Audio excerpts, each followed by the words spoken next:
I'm ready whenever you are. You're ready? You ready? Everybody ready? No. Good evening. This is the December 19th, 2019 meeting of the Monroe Planning and Zoning Commission. We're meeting in Town Council Chambers. It is now 7:04 p.m. Please stand and join me in the Pledge of Allegiance.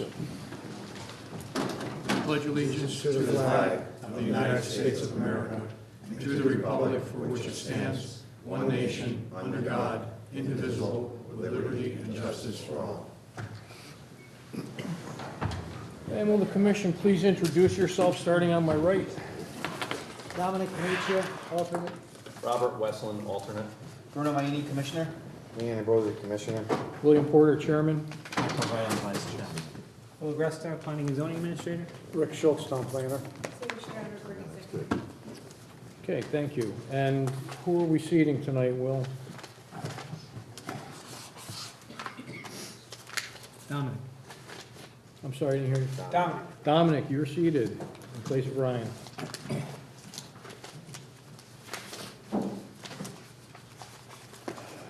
Okay, item number 4, general public participation. Is there anyone here who would like to address the commission on any issue not related to a public hearing or open application? All right, seeing none, we'll move on. General appointments, we have none. Public hearings.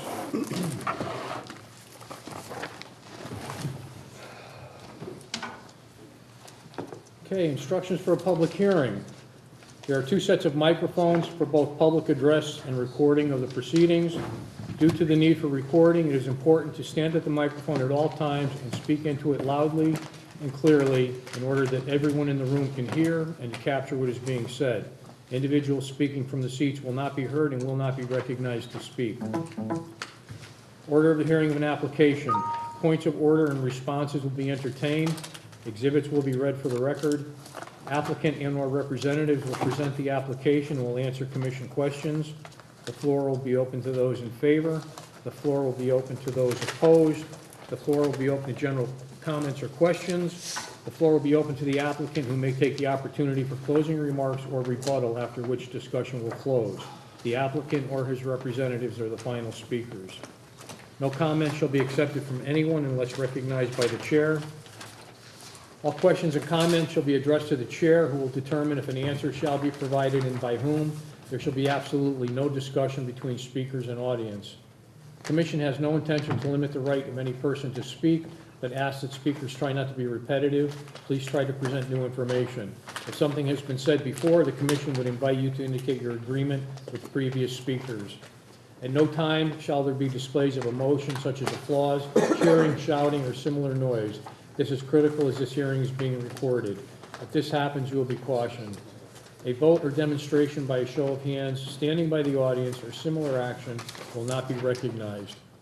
All parties are requested not to talk between themselves while the hearing is in progress. If you feel the need to talk, please step out into the lobby. All speakers, when recognized, must advance to the microphone to speak. Please state your name and address for the record. The chairman reserves the right to cut off discussion if it is not relevant to the application or is presented in an inappropriate manner. This is a legal proceeding, much the same as what would occur in a courtroom setting. We request that all parties observe the proper decorum that would be observed in that setting. Please turn off all cell phones or similar devices. If you have a need to use these devices, please leave the room and use them outside. All right, first up, item number 6, SEP 2018-03-A1, file number 1598A, 205 Monroe Turnpike, LOR District.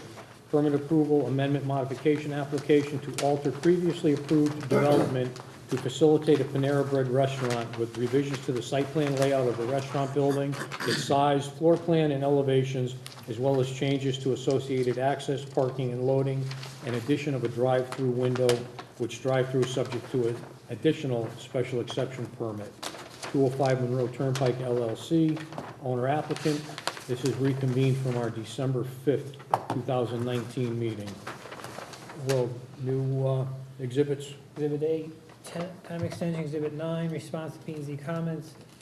Character comments. Exhibit 10, revised project narrative. Exhibit 11, red line overlay plan. Exhibit 12, wall mounted height spec sheet, Exhibit 13, easement consent letter, Exhibit 14, revised plan set, Exhibit 15, response to town engineer comments, Exhibit 16, truck turning figure, Exhibit 17, revised storm drainage calculations, Exhibit 18, engineering updated comments, Exhibit 19, letter granting additional extension, Exhibit 20, response to town engineer comments, Exhibit 21, updated truck turning figure, Exhibit 22, ART planning and zoning comments, Exhibit 23, updated ART engineer comments, Exhibit 24, time extension, Exhibit 25, response to P and Z comments, Exhibit 26, response to engineer comments, Exhibit 27, drainage calculations, Exhibit 28, updated truck turning figure, Exhibit 29, updated plan set, Exhibit 30, updated engineer comments,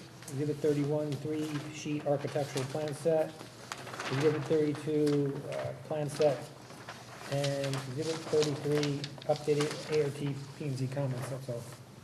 And for the applicant. Good evening, members of the commission. For the record, my name is Kevin Soley. First, I just want to say I'm in the holiday spirit. We're here the week before the holidays, the last meeting of the year, and I didn't confirm it, but I'm 95% certain I was here at the first meeting of the year and quite a few in between. So I just wanted to say, as we go into the holidays, I hope everyone has a grein holiday. We're glad to have you here, Mr. Soley. Thanks, Chairman Porter. For the record, again, Kevin Soley, licensed professional engineer. I'm also going to, just for the record, state two other certifications I hold because we're going to talk about some specific things a little bit later. The International Council of Shopping Centers is a global trade organization that focuses on retail shopping centers. I hold two certifications from that group. I'm a certified design, development, and construction professional from them. I'm also a certified retail real estate professional by the ICSC. I only say that because we're going to be talking about some shopping center and retail elements tonight, and I wanted to just kind of put for the record that I've spent a long time in my career focusing on these types of things, so I can attest to some of these things I'm going to say. With me here this evening is Mike Chanella from the development team, and we're here obviously to talk about the continued application to modify the approval at 205 Monroe Turnpike and to bring in a Panera Bread to the town of Monroe, which we're very, very excited about. So just to orient everybody, here's an aerial of the town of Monroe. The site's just north of the town line of Trumbull, off of Route 111. Here's where Route 25 intersects 111. As you come up north, the property's on the left-hand side or the west side of the street. And it's across the street from the Aquarian Water Company, the Pella distribution facility. DR Charles is immediately south of us. And we currently have approval for the Town Line Plaza, which is a multi-building, mixed-use shopping center, retail development with Noble Gas convenience station in this location here. We had a restaurant approved previously, and then mixed retail and some medical office space towards the rear. This application is to modify and replace this restaurant facility with a Panera Bread drive-through. We initially submitted this back in September. We came back before the commission in October. During that time, as with most real estate deals, there was some reconsideration on behalf of the tenant, and the developer has been working very diligently trying to make sure that this project and this tenant is one they can successfully deliver here in the town. We reviewed in October a revised building configuration that they had looked at with some changes, and we've been working very diligently with them since our last meeting on trying to get updated architectural elevations. We met with the Architectural Review Board, we had comments from the ARB about the building design, we met with this commission, got additional comments from this commission and from staff, and we finally came up with an architectural design that we believe is a stark improvement from their normal prototypical building design, and we're excited about it, and we're excited to present it to you guys tonight, hear more feedback and comment, and obviously kind of talk through what we think is a good design. We did have revised plans as we've gone through comments with staff, and again, it's a proposed just about 3,300 square foot Panera Bread with a drive-through in this location. So access comes off of the main road, circles around the building, and then through the drive-through pickup lane, we have the required bypass lane. We've included details for the outdoor patio, which is also part of this, and outdoor seating, which is also part of this application. Obviously modifying to include both the drive-through itself and then the outdoor seating area. This site, as with most prototypes, has a number of tenant prototypical requirements. We have some rapid pickup spaces in front of the store, which is one of their prototypical requirements. We have some other wayfinding signage around the site to direct people towards the drive-through, things of that nature, all of which has been detailed on the site plans in front of you.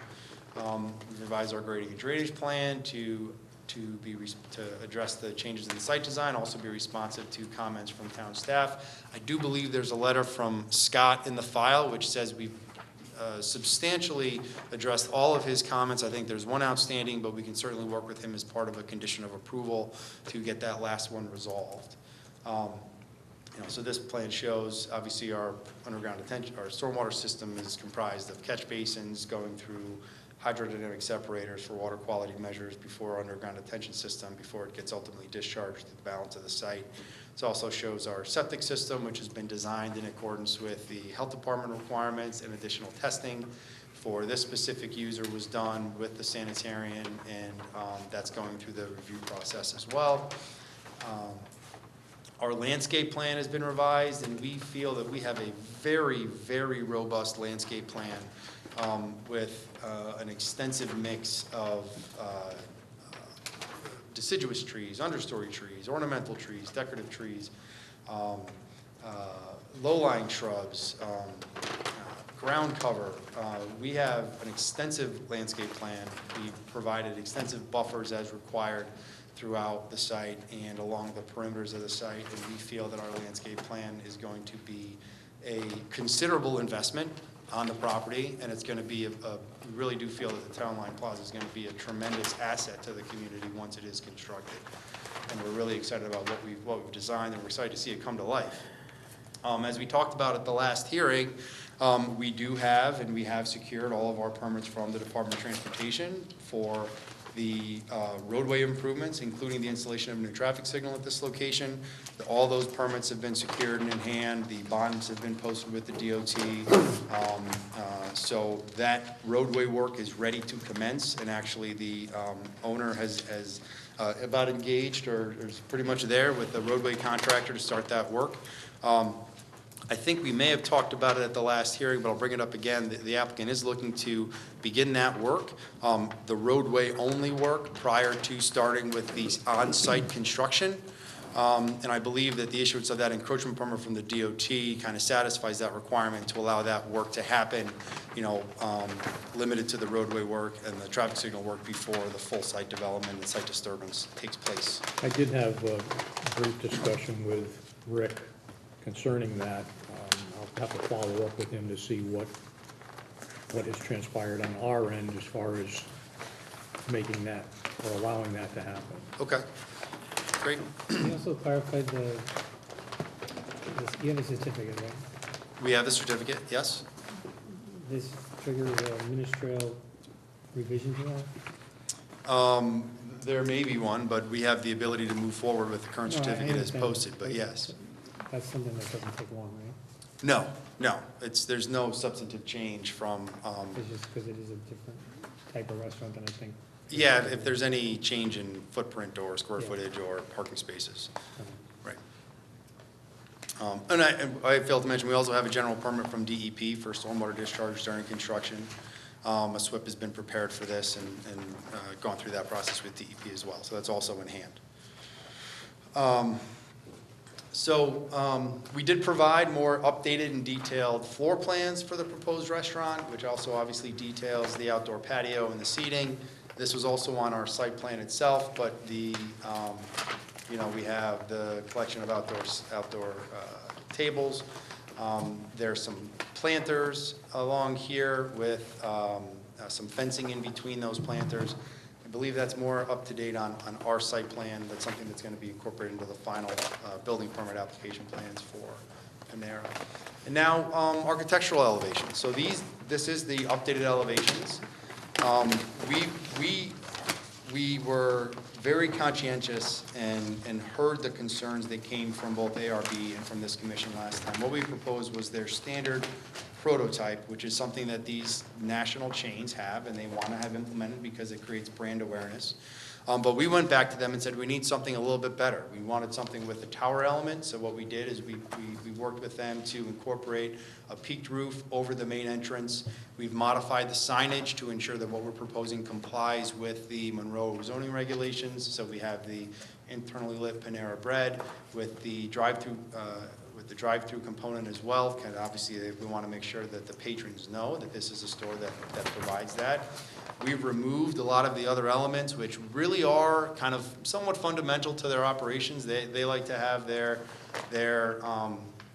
standard, I'm not sure what it is. I don't know if it's wheat or, they like to have one of those emblems here. They like to have them on some of their other wayfinding signage, but based on comments from staff, we took all that off because we didn't want to create any potential issues. So this is all hardy board material. We have hardy board and batten painted paneling. On this location, we have hardy board lap siding going horizontally on the larger portion through here. Coronado stone base up to a watermark, large windows. We have some aluminum canopies, but also some fabric awnings as well. And as you can see, as we come around the building, those details are continued throughout. We do have some portion of a flatter roof, but we obviously have this peaked element, which we believe is a great addition. And then as you go towards the side and the rear, this is the rear of the site. So this is that covered and screened. There are coolers behind this on the exterior, and then on the drive-through side, we've got that continued stone throughout, and the pickup window with that fabric awning as well. Pickup windows here with an aluminum canopy, and then the fabric awning over the windows.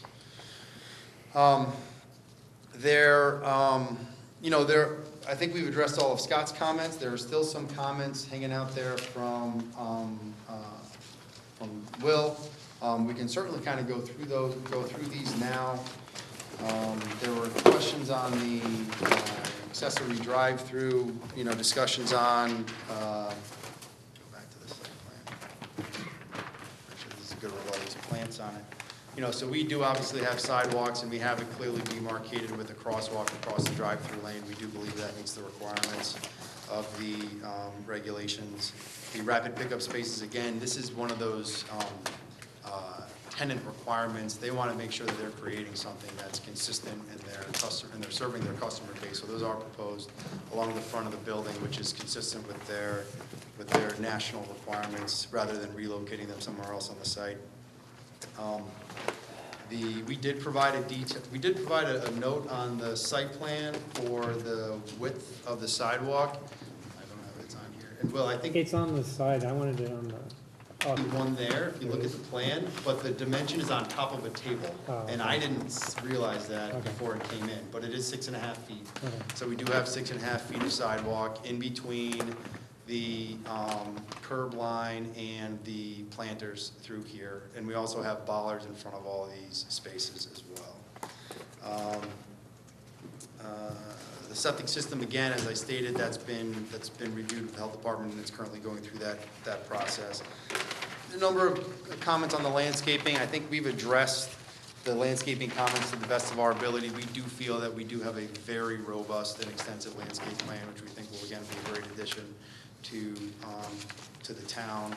Signage.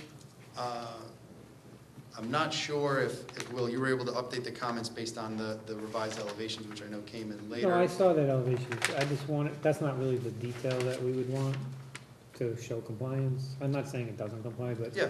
but I need to show the calculation of how big you can be, and then there's other things about, because you got 2 dimensions, but you'd make a detail for it is really what I'm saying. Sure, we can work with the architectural team to do that.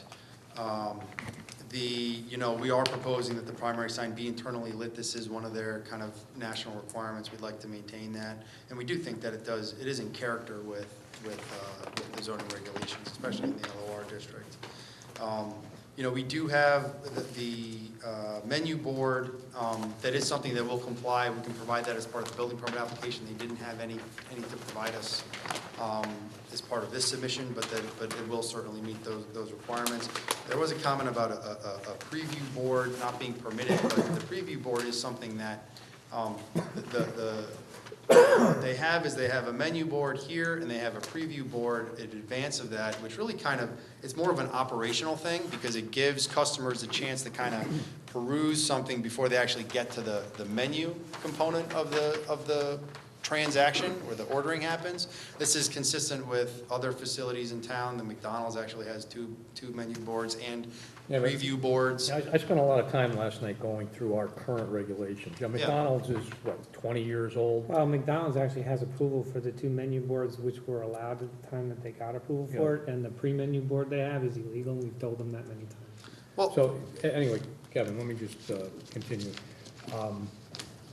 There's no section of our sign regulations that I can find that can cover that pre-menu board.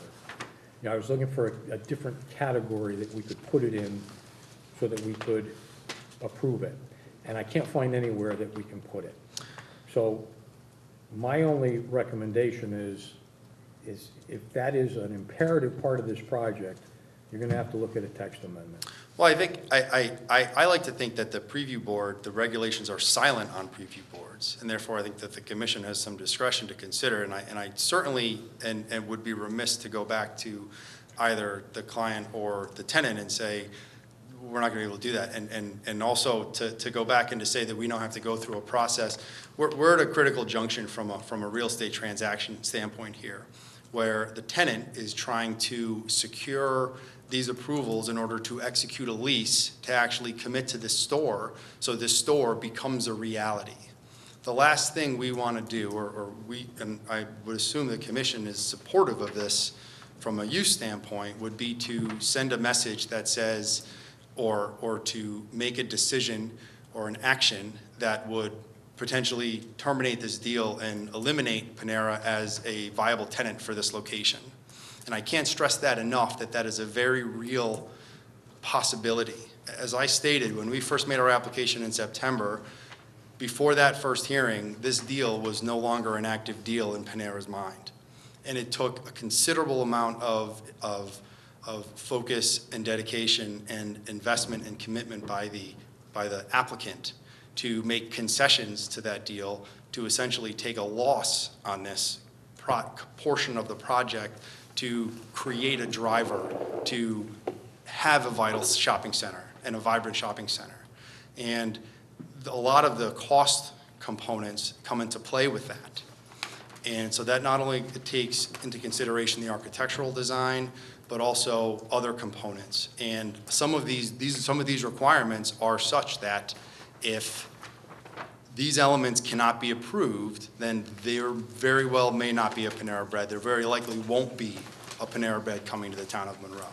And I can't state that in any more clear or uncertain terms, that I think that the regulations are silent on preview boards. I think the regulations are clear. It says you can't have more than one menu board. I agree with that. I don't believe that this is a menu board, because it is not a menu. It is not where the order transaction takes place. It's simply a preview board from an operation standpoint, which helps usher vehicles through that drive-through lane. I understand everything you're saying, and, you know, I think a lot of people in town are very excited about the fact that we may be getting a Panera Bread in town. But our responsibility is to make sure that this plan conforms to the town's regulations. And like I said, I can't find anything in our regulations that allows that pre-menu board. As far as us modifying, waiving, or changing our regulations, we've done that in the past, and we've been called on it and taken to court, and we've lost. So unless our regulations clearly state that an item can be waived or modified by the commission at their discretion, you know, we don't have that discretion. Well, I don't believe that the regulations are explicit about preview boards, So I don't think there's an issue with this commission making a decision or making an action when the regs are silent on something. And I would certainly encourage this commission to possibly revisit the signage regulations to address preview boards in the future.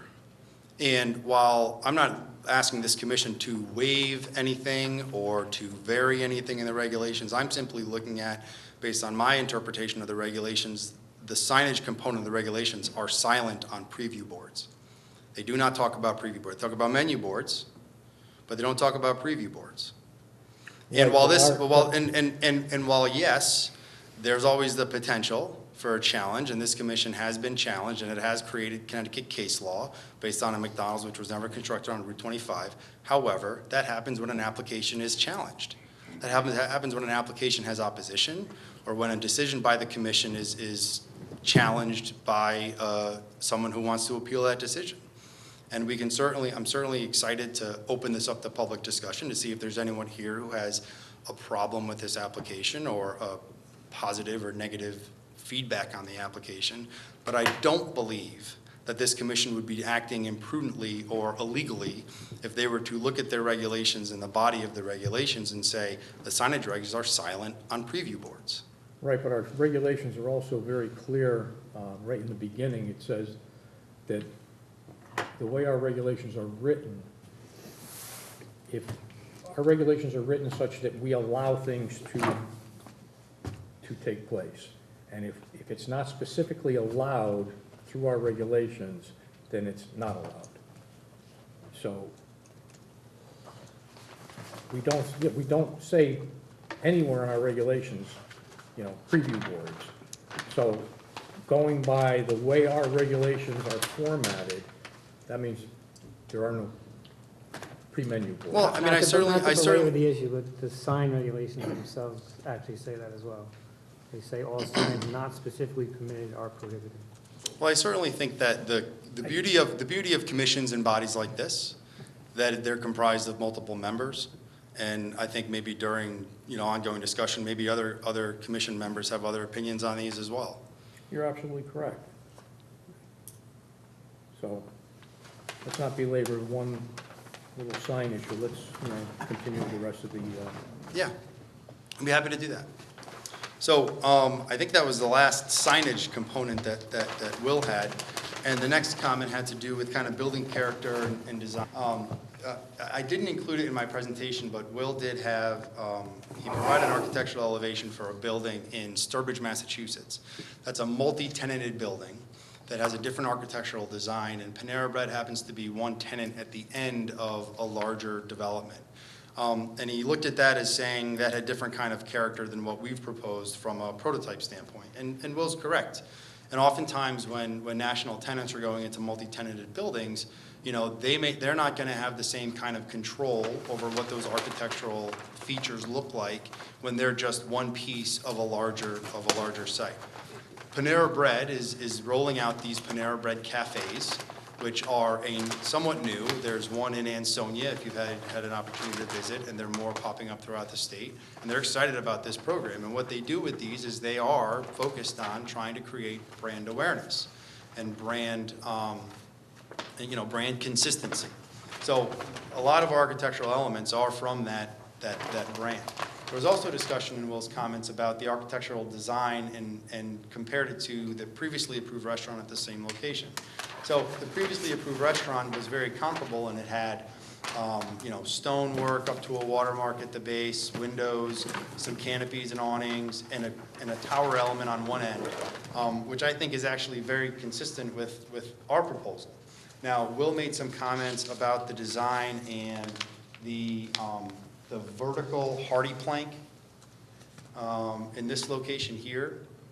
And I think the comment was it seems maybe potentially a little industrial. I can certainly understand that. The designers at Panera are, as with most architectural designers, they're very, I'm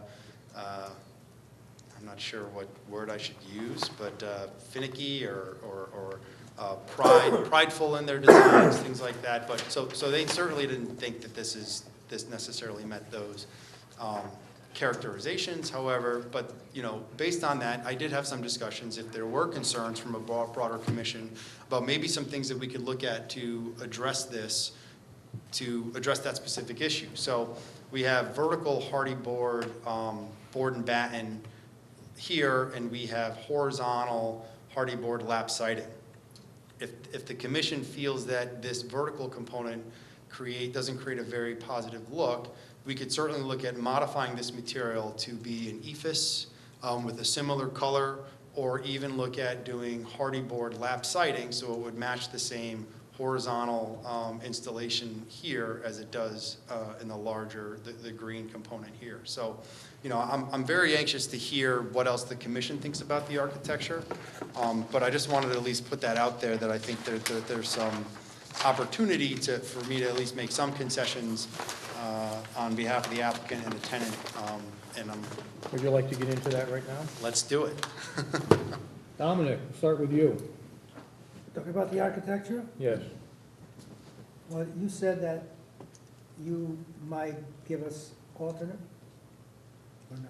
Well, the only thing that, at this point, if there's concern about the vertical hardy board, batten board, then we could look at horizontal lap siding here instead of the vertical It's panel. hard to criticize design, but it does come across as more of an industrial. Okay. So I would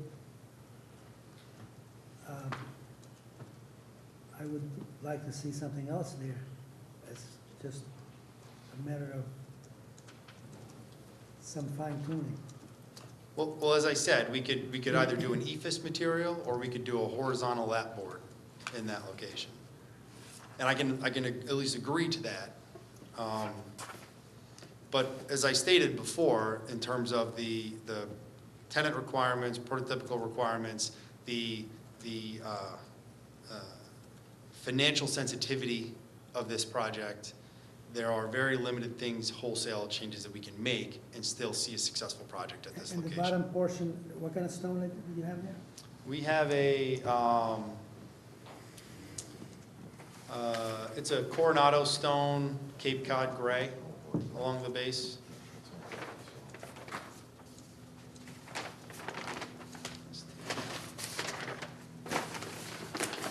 With a Verona edge.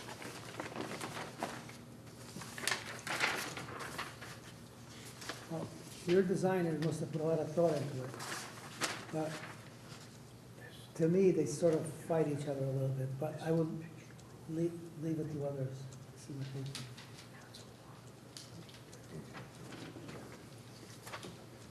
I think the building looks great. I like it just the way it is, and you had mentioned earlier that there was one last condition you were working through with engineering. What was that condition? It was a technical condition about the calculation of the time of concentration. It was nothing of substance that affects anything from an aesthetic standpoint. Got it. My turn? Your turn. Yay. Right now, we're just talking about the building architecture. I got you, buddy. Okay. So, the original one that came in, before you redesigned it this way, I actually felt was more of your industrial look. To me, this building is awesome. I love it. I think the contrast between the two is what makes it so nice. I think if it goes up this way, it's gonna be a real attractive part of Monroe. I think it gives it that old country feeling on a commercial piece of property. I absolutely love it. I'm a big fan. And we're only talking about the building right now? Right now, yes. So I will reserve the rest of my questions. They're gonna do two different colors, correct? That's why you're showing it that way? So you're gonna have your green, which is, I know is their color brand, and then the vertical siding is gonna be that It's- lighter grayish type color? Yeah, it's a I don't need an exact name, I'm I just, think it's Bernier white, and I'm going to give you the exact name. That's what I do. that's what you do. It's a Berber white, and then it's Great Barrington green. Okay. And the stone here is brown, but you're saying is gray? Yeah, it's actually, I In the think, picture, it's brown, but. yeah, this- part of it is I think just the color palettes from a printing standpoint, but as you can see on the exterior materials, it is actually a Cape Cod gray Okay, Coronado stone. So then your awnings, are they gonna stay that brown, or are they a different color? The fabric awnings are brown wheat So they're gonna designed be fabric. that color-ish? Yes. How about the aluminum ones? Okay.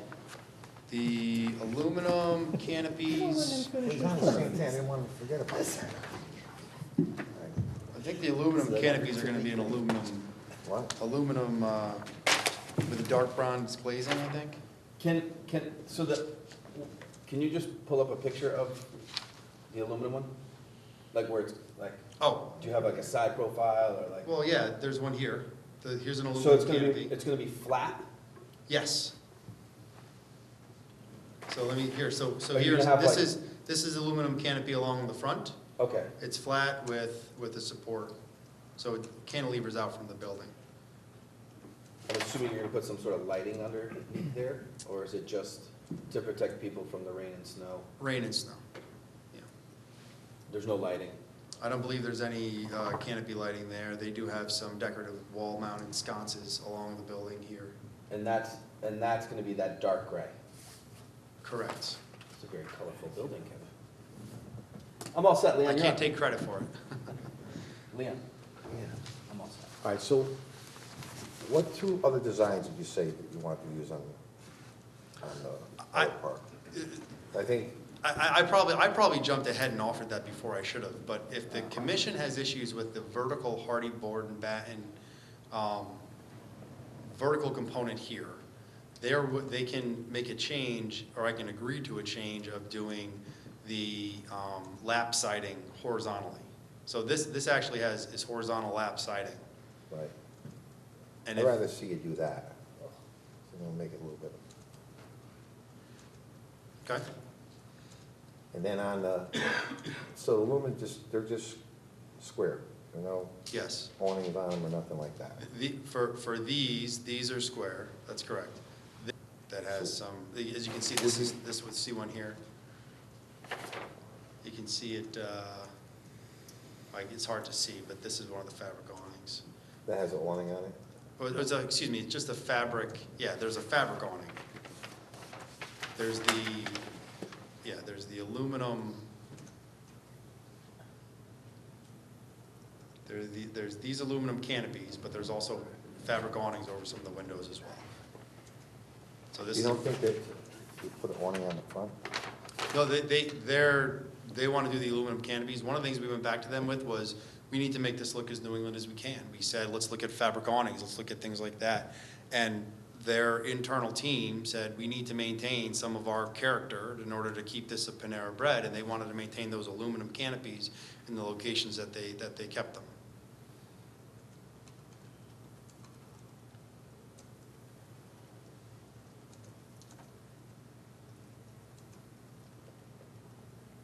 Go on. No, go next. Michael? Well, I think it would look better with the horizontal hardy boards, but that's just my opinion. And I'm prepared to remain silent on the pre-menu board, as the regulations are.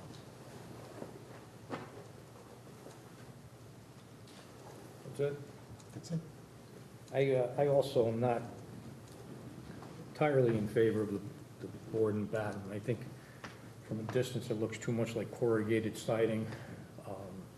You know, if they were agreeable to a horizontal hardy plank, that would be my preference by far. The other, I don't wanna Leon you real quick, but if you went to, instead of the board and batten going up and down, and you went to the vertical siding there, would you change colors, or No. would it all be green? No, they would need to keep the same color, so it'd be the same color palettes. It would just be with a horizontal lap siding here too. So, and so I had conversations with them today. They were actually trying to see if they could get revisions made to present you with other options. But they had, their internal people weren't able to do it. They have a third-party architect they use. It was their holiday party, so we were unable to get a plan. But I did get them to agree that we could agree to change this to horizontal lap siding. And I think based on 3 members saying that, and I appreciate that 2 two of the members think it's great as it is. I also think it's pretty good, but we're happy to agree to change that to a horizontal lap I siding. just want to add something to that. The color scheme is okay, looks good. But like I said, that's fighting a little bit. If it went the Yeah. other way, it would sort of, Yeah, I have no So- issue with the color scheme. Yeah. It's the board and batten. All right, so we'll, I think then we're all in agreement, we'll go back and we'll say we're gonna do horizontal lap siding in these locations. Now, what I was continuing to say before I was. My bad. Interrupted. In the originally approved building Mhm. for this project, I think the big design component that's missing is that, I call it a mansard roof.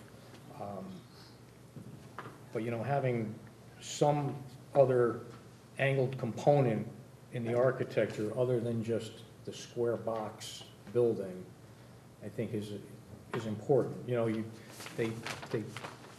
With having the brown awning across the front, it kind of captures a little bit of that element, but I think it needs more.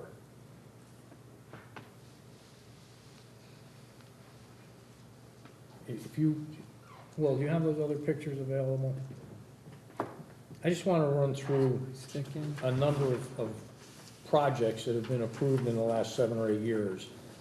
The town has been trying to get, as you know, a certain style, New England, type architecture. Yeah. And,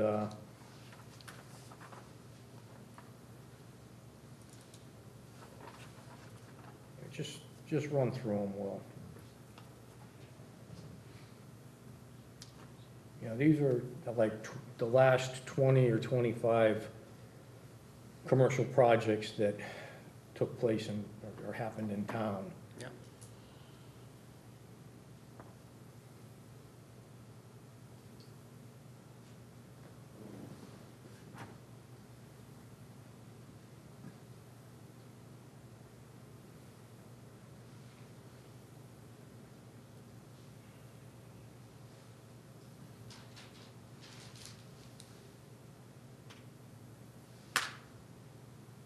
That's them. Not the same, similar, not the same. Yeah. But that is the style that the commission has been looking for the last 8 years. Yep. Your original restaurant building that was designed for this site pretty much hit most of the components of that Yes. design. I understand Panera has their prototypes, just like any other major retailer. Yeah. But I know that all the major retailers also have other designs that they use in areas where they're required to. Yes. They went with the gabled roof on the higher part of the building. If they could add some other type of horizontal feature to the rest of the building, I think it would do a lot to try to get to where we're looking, to be with the overall design. I understand they want their aluminum canopies over their windows, but, where currently there is the vertical siding, if they put in some type of a awning or mansard component to that portion of the building, to get rid of that square box look, I think it would go a long way to trying to get where we're trying to get the projects to be. Has there been any discussion with them along those regards? There's been quite a bit. When we started this, we started with the building that was previously approved. We sent them that. We talked about the mansard roof. We talked about the asphalt shingles. We talked about all those New England components. We went through a lot of the same pictures that you had come up with. We included the picture from Sturbridge, Massachusetts, that you also provided in your comments. We went through all that with them.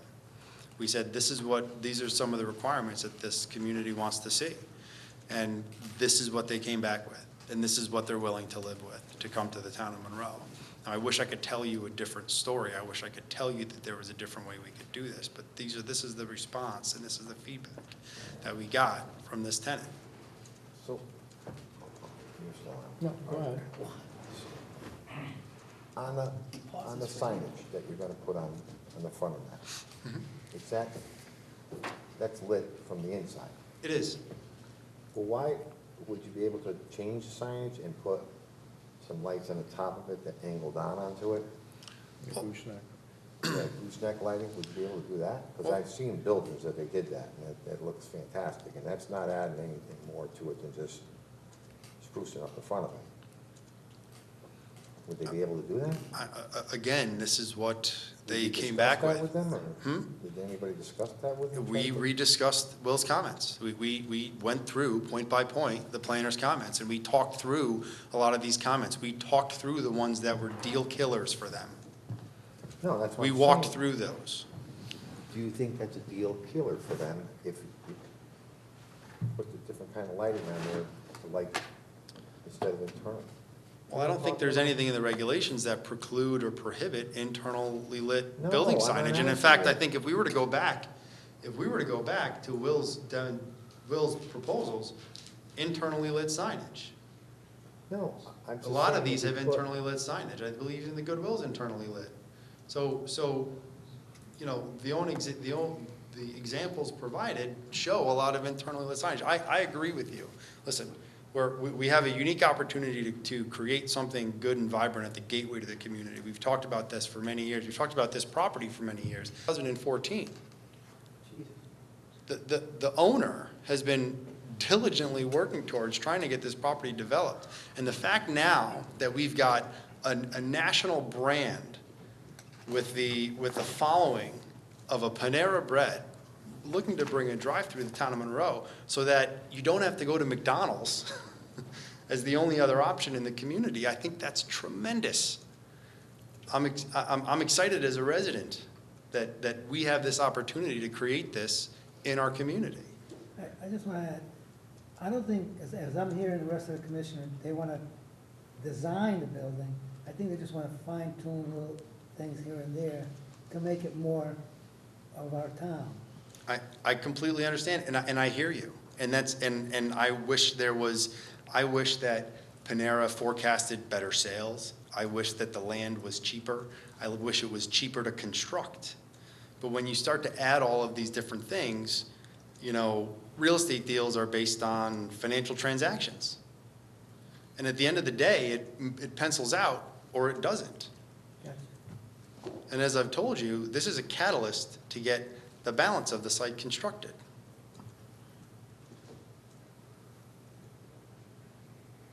Now, another question for you, Mr. Solly. You know, I know that the ARB canceled their meeting Tuesday because of the weather, They did. and it doesn't look like they're going to be scheduling another meeting in the very near future. As you know, and as we have said before, they are strictly an advisory board, so we're not compelled to wait for their review of this design. But we don't want to deny you of that opportunity to get their feedback. So that would be entirely up to you, how we proceed, if you want to wait for ARB, or if you're going to, you know, eliminate that step. Well, we feel that when we went to ARB at the beginning, and we kind of went through the presentation and what the building looked like, we talked a lot about different alternatives and things like that, and they gave us some feedback. I think that we've done a really good job of meeting those comments, so I certainly don't think that there's an absolute requirement for us to go back to them, hear additional feedback, and then come to this commission, because I'd like to think that what we've prepared is going to really satisfy what they were looking for. So the applicant, we certainly don't feel the need to extend this any longer, to go back to them, to then come back to the commission. We'd like to, you know, and they are obviously advisory, and we took their advice we took their comments under advisement, and I think we came up with a better product. So I think I'd like to think we've checked that box, and we can certainly kind of, you know, follow up with them after the fact, but we like to think that we leave it with this body. Okay, no, that's fine. I just wanted to, you know, make that your option. Appreciate that, thank you. All right, what else did you have that you wanted to present? Anything? That was everything from the site. I think we talked about the architecture. I don't know if there was any other comments from the commission on Well, there anything might be else. comments, outside of the architectural portion of it. If we want to go through any of the other site-related issues, Dominic, we'll start with you. No, I don't have another. I don't have any questions. I have some. The rapid spaces, can we go back to that one, please? There, Sorry. where you going? There we go. Here we go. So your what's it, just those four right there? Yes. I understand that's part of their plan and their, it's kind of like curbside pickup and all that kind of stuff. There's no issue with the handicap spaces being so close with? Nope. Nope. Nope, those handicap spaces are located where they're required to be from ADA. I know that they're located where they're supposed to be. My concern is the rapid spaces with people fluctuating in and out and just the thought of, a handicapped person getting into their car and stuff and people just constantly pulling in and out of these four spots. I'm just making sure that there's not a concern for safety. That's my major concern. Well, one of the things that we did for that was actually locate the van parking space adjacent to those, because the van handicap parking space that has the larger accessible The ramp. space for the access for the handicapped person coming in and out of the van, we located that there so that there was somewhat of a buffer from that accessible route to those rapid pickup spaces. Okay. Can you go back to the landscape plan, please?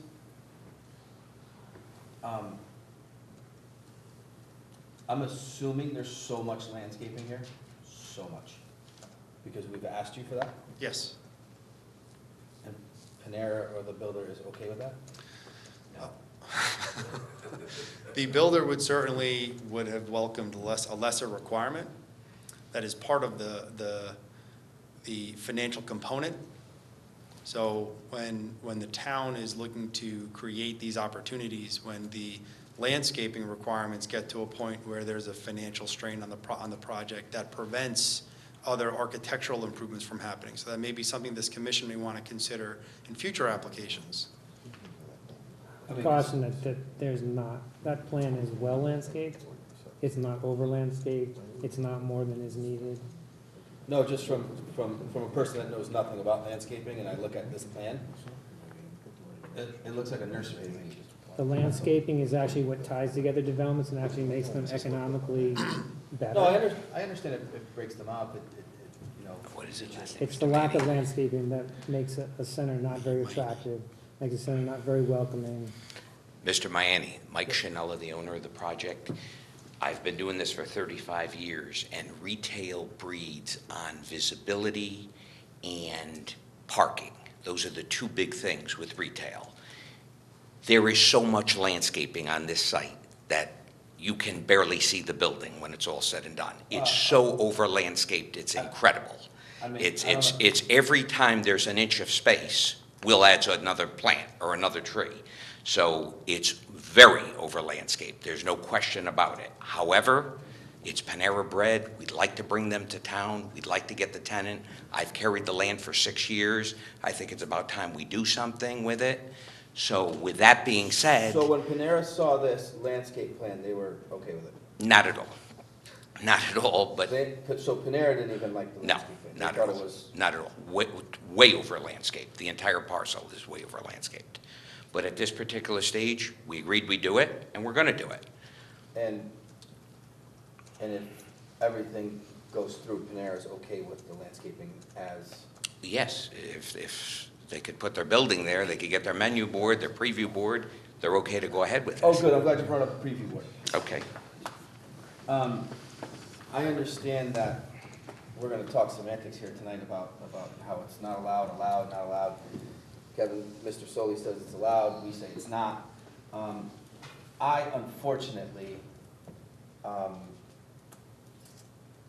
think with a drive-through, you kinda have to have a preview board. But I also understand that in our regs, it's not there. So that's one of those things that as a commissioner, you're torn on, because I understand the importance of it, but I also understand the need to follow regulations. So,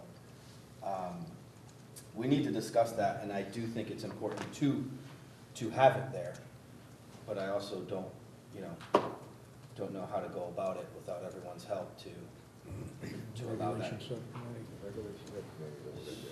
I understand the regulations subcommittee, but we're also now gonna put a longer delay on this. No, we can have that through We'll do before that. they are ready to do the We're gonna project. discuss that with Kevin right now. Okay, so if we're able to discuss that, I'm all for the preview. And I think. Provided our regulations allow it. Right. Correct, right, so I think that is Okay. something that we should allow the regulations subcommittee to change, to allow that, so that, you'll have places like McDonald's comply, and we don't have to knock on their door all the time to say, hey, take that down, and we, as long as we can do that in a timely fashion, I'm all for it. I tend to agree with you. Thank you, Dominic. No, because you give them a drive-through, and then you constrain it. We should do something to allow. You have to do something. Because you do need to have an idea, granted, I'm a fast food connoisseur, and I've been to most of them, and I know what's on everyone's menu, but not everybody's probably been to a Panera, and we don't want to also have a log jam there, especially since parking and visibility are the two catalysts to get you to that spot. So you do want to get those people in, preview something, order, go on and so forth. Now, the design of the building, can we go back to that one more time? Okay, so since I'm kind of going uphill here with that, I still do like it though, by the way. I do think that, would they go with some sort of shake siding there? Because I know Hardy does make a shake siding. My fear is listen, I don't want to redesign your building because that's not what we're here for. That whole blended look of the same siding, I think is personally, in my opinion, that I'm not in favor of. So when you break it up with the vertical batten, I think it looks really nice. But if we're not going to approve that, then I was wondering have you discussed with Panera a shake siding, that Hardy does make a shake panel siding? We did not discuss that option. Because I'm not overly in favor of just having all one. I kind of like the whole contrast. Texture change, yeah. Correct. So I don't know if that's something, it's not gonna be a deal breaker. Hey, listen, if they wanna go with Hardy siding, clapboard all the way across, and awesome. But I was just thinking something with a little bit of a change, since you've already proposed two different changes here, if they would go to some sort of shake siding, if the rest of my fellow teammates here would approve that, and I think that would be a nice look as well. And now I'm done. Thank you. Okay, and the menu board. I believe that we can address that in the subcommittee. And by the time you build this, you should have a regulation for you to put the menu board in. Because I think that's what our concern is, that we want to try to allow you to put the menu board in, but we don't have any avenue to put the menu board in right now. So, would that be a problem?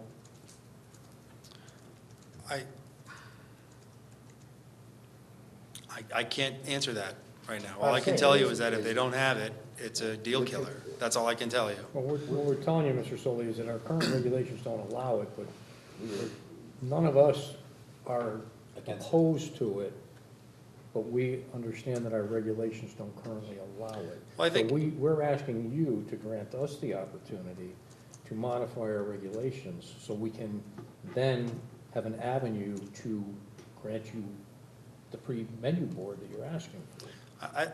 Listen, I think if the commission were to take it upon themselves to submit and approve a regulation amendment to address the preview board, and it was done in a timely fashion, they're looking to apply for a building permit.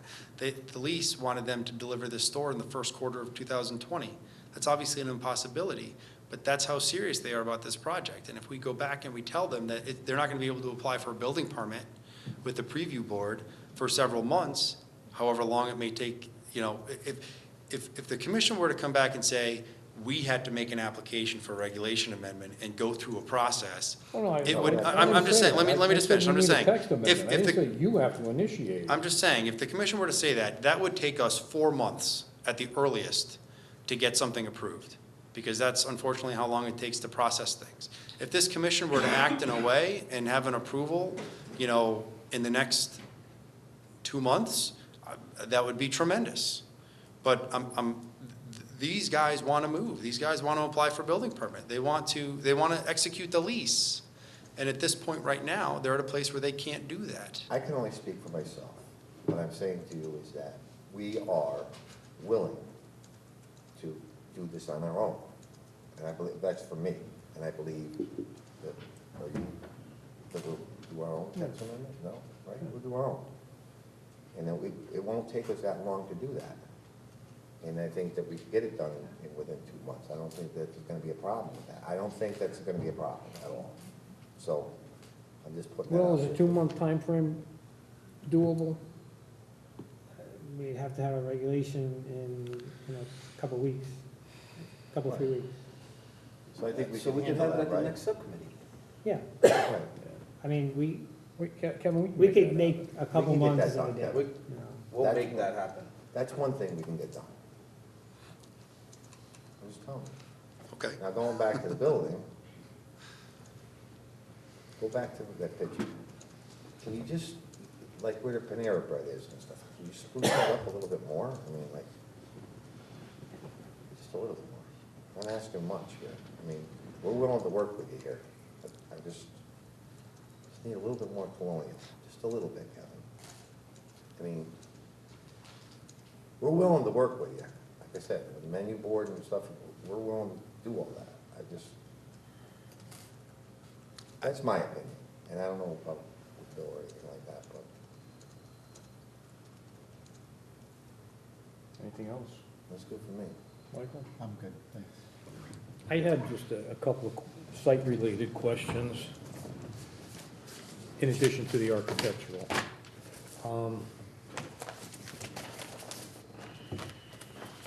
Maybe I missed a detail or a note or something, but I didn't get to a slide. you have. There we go. I forgot to get to that slide. Oh. You have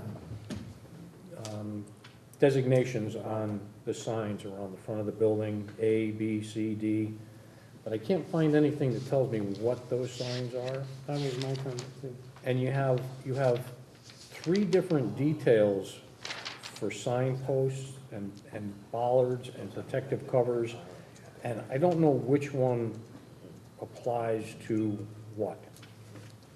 So in our overall plan set, and I was remiss that I didn't include it, has all the sign designations on a master legends and notes page. So I was remiss to not include that in the package before you, but all of those designations and all those signs are included.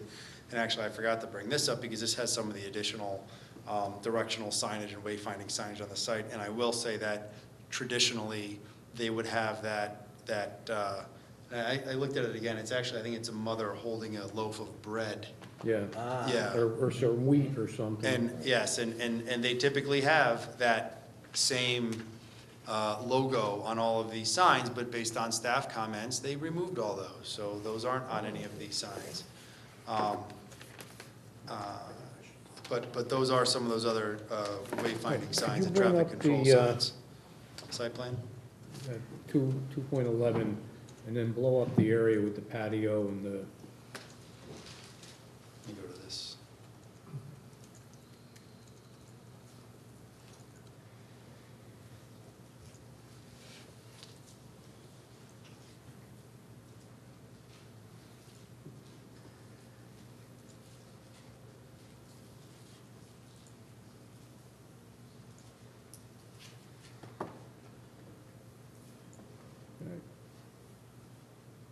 over to the left.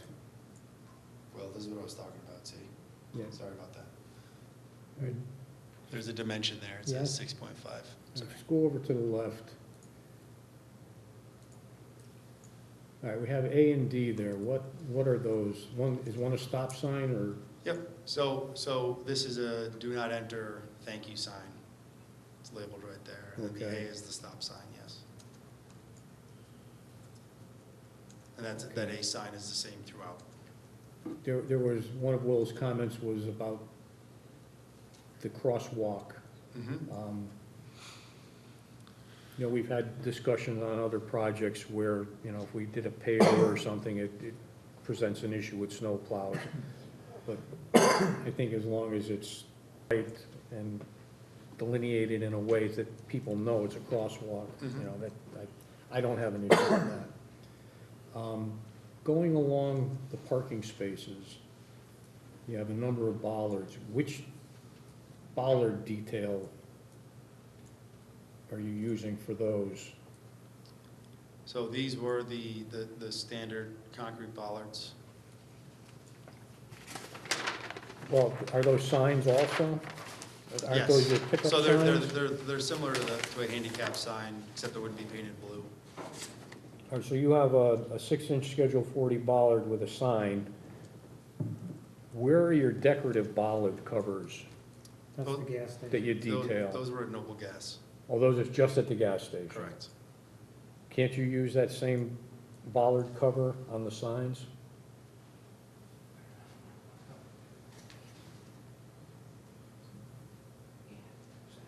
Sure, Okay. happy to do that.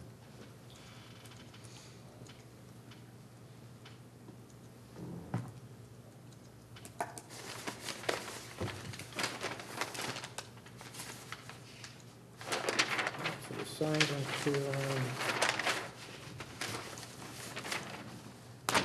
There was some comment from staff about the proposed retail building, the driveway along the, what would be the right side of the building, that driveway, about potentially reducing the width of that driveway. I don't know what your thoughts are on that. I know you added planting in that strip along the building. Oh, restored, what was that? What's that? That was restored from the original. Right.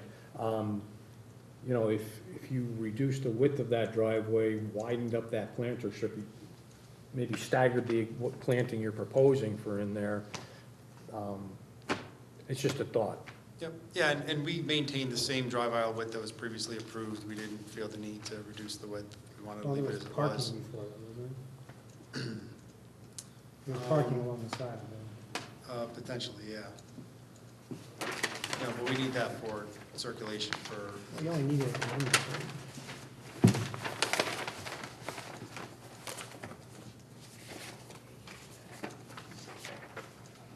yeah, at this point, we're not proposing.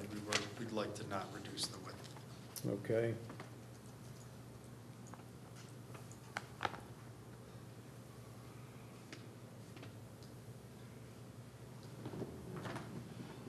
I saw in the staff comments, there was the request for a couple of locations with additional trees, but I think that the existing proposed design is sufficient. Thank you.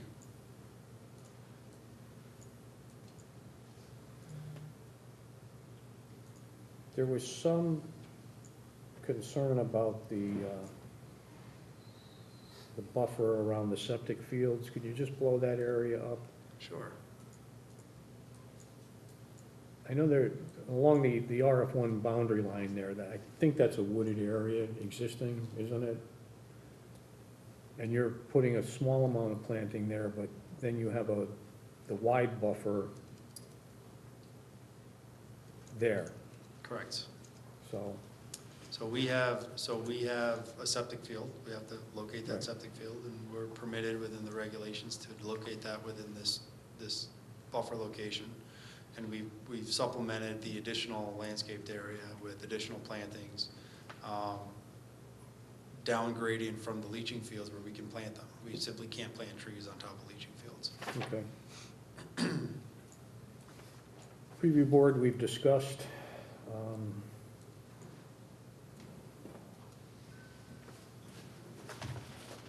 The signage we discussed. The only other issue that I had notes on was, you know, just the the design, the building design.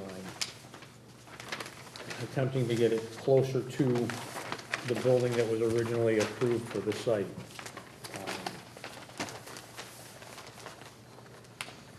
You know,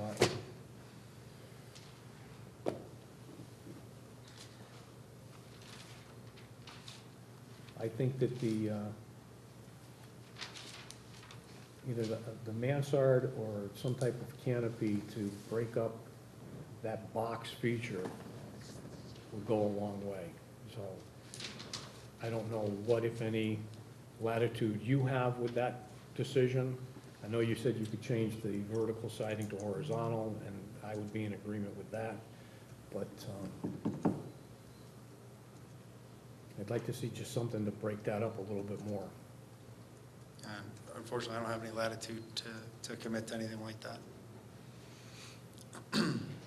We talked about it, we tried. It's a very expensive project, it's a very expensive building to build. They only pay so much in rent. So this is it. This is the design. This is what they came back with after all of our discussion, after all of our pushing, after all of our review. They reviewed staff's comments, they understood what they were getting into. Okay. Staff, what else, anything? No?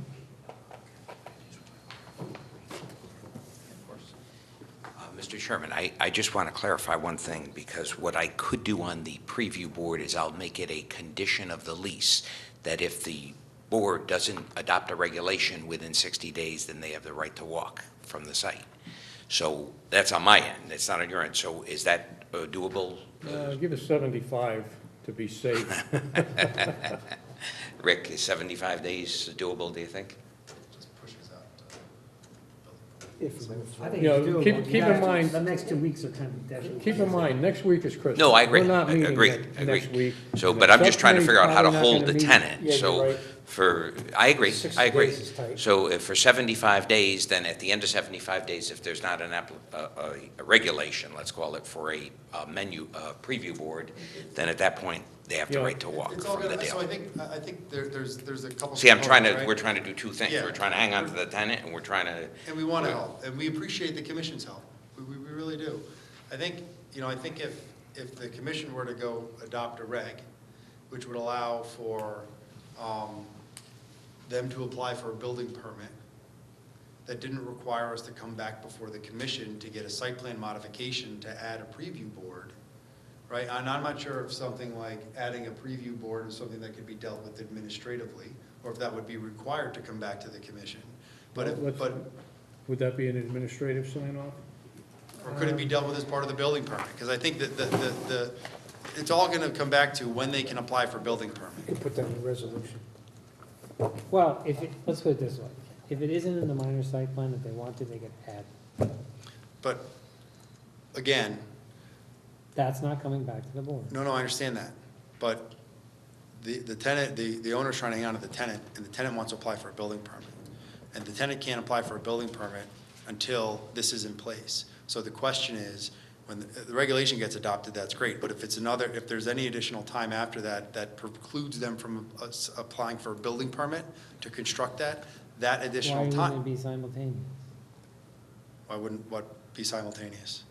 If it isn't already provided for in the minor site plan process, and if they go and amend the reg to allow a preview board, and if they needed to change the minor site plan to explicitly mention that as part of that process, it's all administrative. It's the same thing you're applying. You gotta apply for zoning permits to get building permit. Right, but the zoning permit is a one-page thing that gets signed off. It's all about timing. I The just want to minor make, site plan application is nothing. I mean, what you're talking about is a signboard. You're not talking about a big deal. I'm trying to be sensitive to the timing You have considerations. to understand, though, You're talking 10 minutes the versus. regulation subcommittee is not going to meet in the next 2 weeks. Understood. Okay?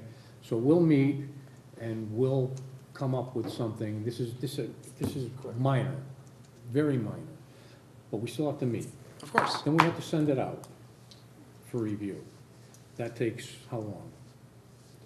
There's about a 30-day window with all this to do the procedural part. So we have to send it out to all the area Right. governing agencies. That's a 30-day review period. Then we have to have a public hearing. You know, so we have time requirements that we have to meet. Of course. I'm saying that we're not gonna start for at least 3 weeks. And then we have a 30-day window, and then we have, That's 60 days. Well, we're not gonna use those times, so the target is a hearing in February, one of the meetings in February. Okay, Did you- Effectively, it's gonna carry over to March as far as being effective, but, I mean, you'll know what the action is. And that's my point. My only thing is, as long as we can apply for a building permit, say, March 15th, right? Then, and the additional zoning requirements don't add an additional duration, because it's all about applying for, the other component that this commission needs to consider is that staff won't allow the applicant to start site construction until a building permit's issued. And if we can't apply for a building permit until March 15th, well, no, you can apply for a building permit, you just can't have a pre-menu board. they won't apply for a building permit if it doesn't include a pre-menu Then board. you're gonna have to wait for us to go through the process. I know, I understand that, I understand that. So if by March 15th, they can apply for a building permit, then 30 days later, we can start site construction when the building permit's ready to be issued. That's starting site construction in Hold on, April. you My can haze that. point is, my point is, if the additional zoning requirements further prolong that, They don't, that's what I don't okay, get with great, you. that's, If you have a hearing on the second meeting in February, let's say that's as close as we can get to, and nobody says anything bad about it, they close the hearing, and the commission approves it that night. Okay, then we have to put the notice in, and it's been, that night, they know it's approved, right? yes. So, But again, it's all about timing, and I greatly appreciate the commission's ability to work with us. All I'm trying to remind the commission is that there's an amount of time it takes to get from this meeting to a shovel in the ground. And we've been trying to work to narrow that time frame as much as possible. So my only, all that work, in theory, could be, short of the menu board, could be done. So I don't get that. We already have the plans for the old set as it is. Well, I have a question. Will. So, I mean, we've been sitting on those plans, waiting for you guys in some respects. So I don't really understand where you think there's gonna be a lapse of time. As far as, if you need a minor site plan approval, you know how long that takes me? 10 minutes. 10 minutes. 10 minutes, especially for what we're talking about, there's nothing to look at. It's 10 minutes. great. So I don't know what your concern of the time is for having it be that way. It's just. We will get this worked through the process. Great. As quickly as we can, Wonderful. okay? I'm not going to tell you 60 days, 70 days. I'm just Well, gonna he tell needs you- something to put a lease contingent in the I'm lease, so gonna they're not tell gonna you, sign We're it. gonna do it as quickly as we can, but we're looking at probably the second meeting of February. Which means at the first meeting in February, well, we'd have to do it before that. So we'd have to be sort of online, the second meeting in January. If the commission is pushing it by the second meeting in January, we could do all that stuff in February. And it could be done. But I'm still unclear on when will the decision be whether they would accept a preview board Okay, or not? I'm not, When- I don't have a crystal ball on that magically, we don't know No, what but comes you out of said it. when- Well, if it but you- works the way it would work, if we could get to the hearing on the second meeting in February, and there's no hiccup of any kind, the meeting could be closed and a decision made that evening. Okay, so it would be before the second week of February that if there is a hiccup, then The hiccup preview would boards come, aren't going to be the allowed. the February hiccup would Fine. come at that meeting, I would assume. Okay. February That's what I'm 20th. trying to figure out, so that, And because I if don't they're not see, allowed, I then don't these see guys anybody are- here for the entire development site, doubt anyone's coming out for a menu, but you never know. There's a lot of talk on Facebook how excited everyone is. And by the I'll way, tell you that. I won't be here Everyone loves February Canal. 20th. What? I won't be here February 20th, but I'm sure Michael can handle it. It's not a problem. It's not a problem. Great. And listen, my comments from timing only come from past experience and things like that, so I'm all for This, it. you know, if this were a little more complex, I would be maybe a little bit hesitant to say it's not a problem, but we're talking about a menu board. Yep. Preview board. A Preview board. So, I'm not, Great. I'm not too concerned with getting that through the works. Well, I have a question. The preview board is part of signage. Can the staff approve that under signage? The way the code works in reality is that the commission has to approve the signage. We can approve replacement signage. New signage comes under the commission, yeah. Yeah. New signs come to the commission, replacement go through the ZEO, right? Yeah. Well, Again, let's, we can work that out in the amendment process too. We can delegate those kind of more minor type of signage to be part of the minor site. Right. Does anybody have any other questions or anything? Let's throw it over to the public. All right, is there anyone here who would like to speak in favor of this application? Is there anyone here who would like to speak in opposition? Any general questions or comments? All right, seeing none, back to you, Mr. Solly. No, with that, we appreciate the commission's consideration. Again, it's been a long haul on this project. We're very excited to get this thing moving. Again, securing all the final DOT approvals was one of our biggest impediments to getting activity here, but Frisbee, or Noble Gas is excited to get going, Panera Bread is excited to get going. I think we're excited to see a good positive development for the community. So with that, we request approval. Okay, you'd like to close the hearing. Yes. Anyone opposed to closing the hearing? No, sir. Okay. No. Okay. Hearing's closed. 8:26. No. Item number 17 Enterprise Drive has been postponed by the applicant to January 2nd. Item number 8, 7 and 15 Main Street, again postponed by the applicant to January 2nd. Item number 9, 4 Main Street, postponed by the applicant to January 2nd. Oh, yeah. Okay. The Planning and Zoning Commission, Monroe, Connecticut, notice of public hearing to be held December 19th, 2019. In accordance with Connecticut General Statute, Section 8-7D, a public hearing will be held in the Town Hall Council Chambers, 7 Fan Hill Road, Monroe, Connecticut, on Thursday, December 19th, 2019, at 7 p.m. or soon thereafter, concerning the following: SEP 2019-11, file number 1619A, 269 Purdy Hill Road, ARR District, special exception permit, site development plan application for 25 attached, 2-bedroom, age-restricted, 55 years and older, residential dwellings in 8 multi-unit buildings, including demolition of existing house and shed, as well as associated proposed site improvements, internal private road, lighting, unit drives, parking, electric, gas, stormwater management, water supply, septic disposal, landscaping, and other related supporting infrastructure. This application supersedes a previous approval for 15 detached age-restricted dwellings per SEP 2016-11, file number 1581A, Beaverbrook LLC applicant, Kenneth L. and Priscilla G. Twombly, the owners. Complete details and copies of all related materials associated with the above matters are on file and available for viewing in the Monroe Planning and Zoning Department offices. Well, what do we have? Exhibit 1, special acceptance application. Exhibit 2, engineering report. Exhibit 3, plan set. Exhibit 4, ART engineer comments. Exhibit 5, revised bond estimate. Exhibit 6, ART advisory report. Exhibit 7, ART P&Z comments. Exhibit 8, ART health department comments.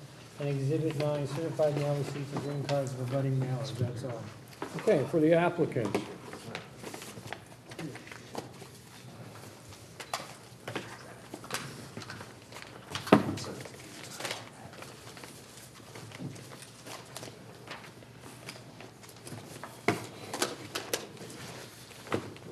Good evening, members of the commission. My name is David Bjorklund. I'm president of the firm Spat Bjorklund Associates. We have offices here in Monroe, and I'm an engineer registered in the state of Connecticut. As the legal notice indicated, the commission is familiar with this piece of property. Previously, on this same site, there had been 15 detached single-family homes proposed in compliance with the ARR district. What prompted this change in the site plan and a different type of unit and an increased number of bedrooms was there was a change in the health code at the state of Connecticut. Under the prior approval, and when we were pursuing that, there was a limit put on wastewater disposal at 5,000 gallons per day per property. As we were going through the approval process, the legislature, and in conjunction with the health department and DEEP, all agreed that they were going to modify that regulation to 7,500 gallons per day per piece of property. So that let us increase the bedroom density on the site from 32 bedrooms up to 50 bedrooms. So that's why there's a change in the unit type, the building, and the number of bedrooms. The development is, as you'll recall, and I'm not going to get into detail, I think everybody's familiar with the site. It's on the corner of Purdy Hill and Dave, there are several new members on this one. Oh, that's true. Thank you.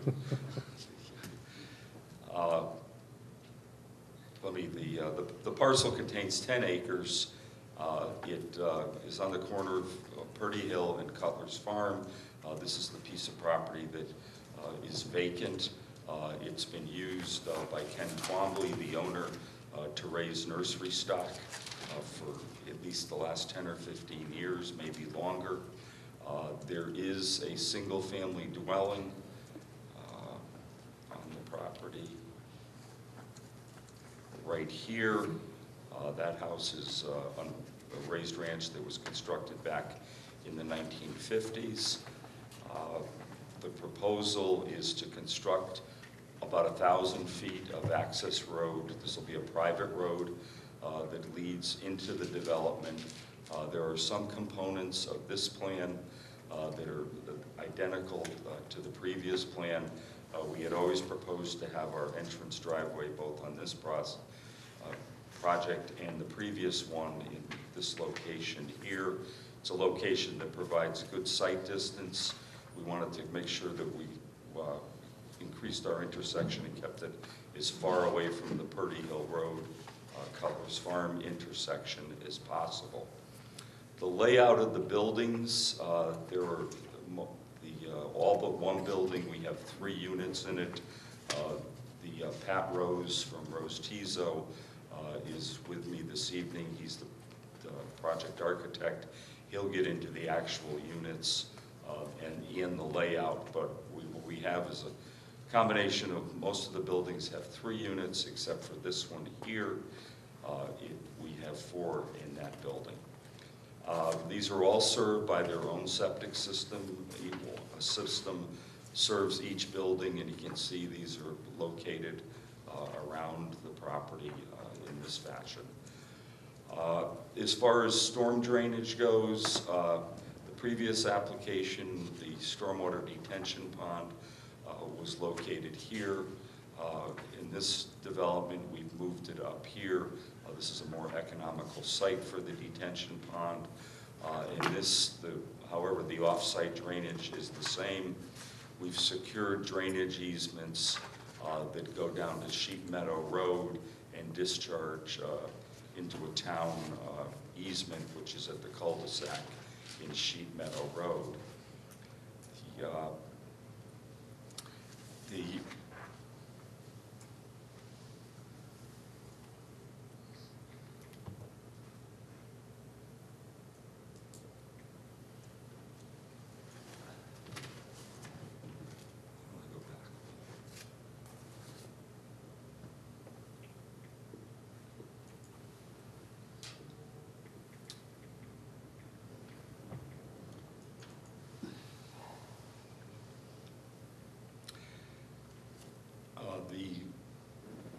Landscape plan has been prepared by Ken Twombly, who's also the owner of the property. I don't think Ken needs any introduction. He has been in the landscaping business and landscape design for a number of years, probably 30 or 40 years. And what we're proposing, as I said, this is all designed by Ken.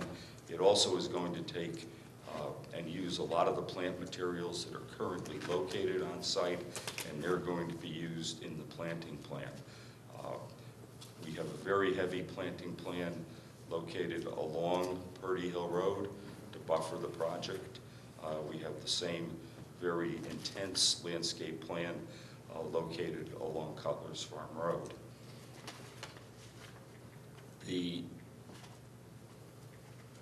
regulations require that we have a 50-foot setback, and that area be landscaped from both street setbacks.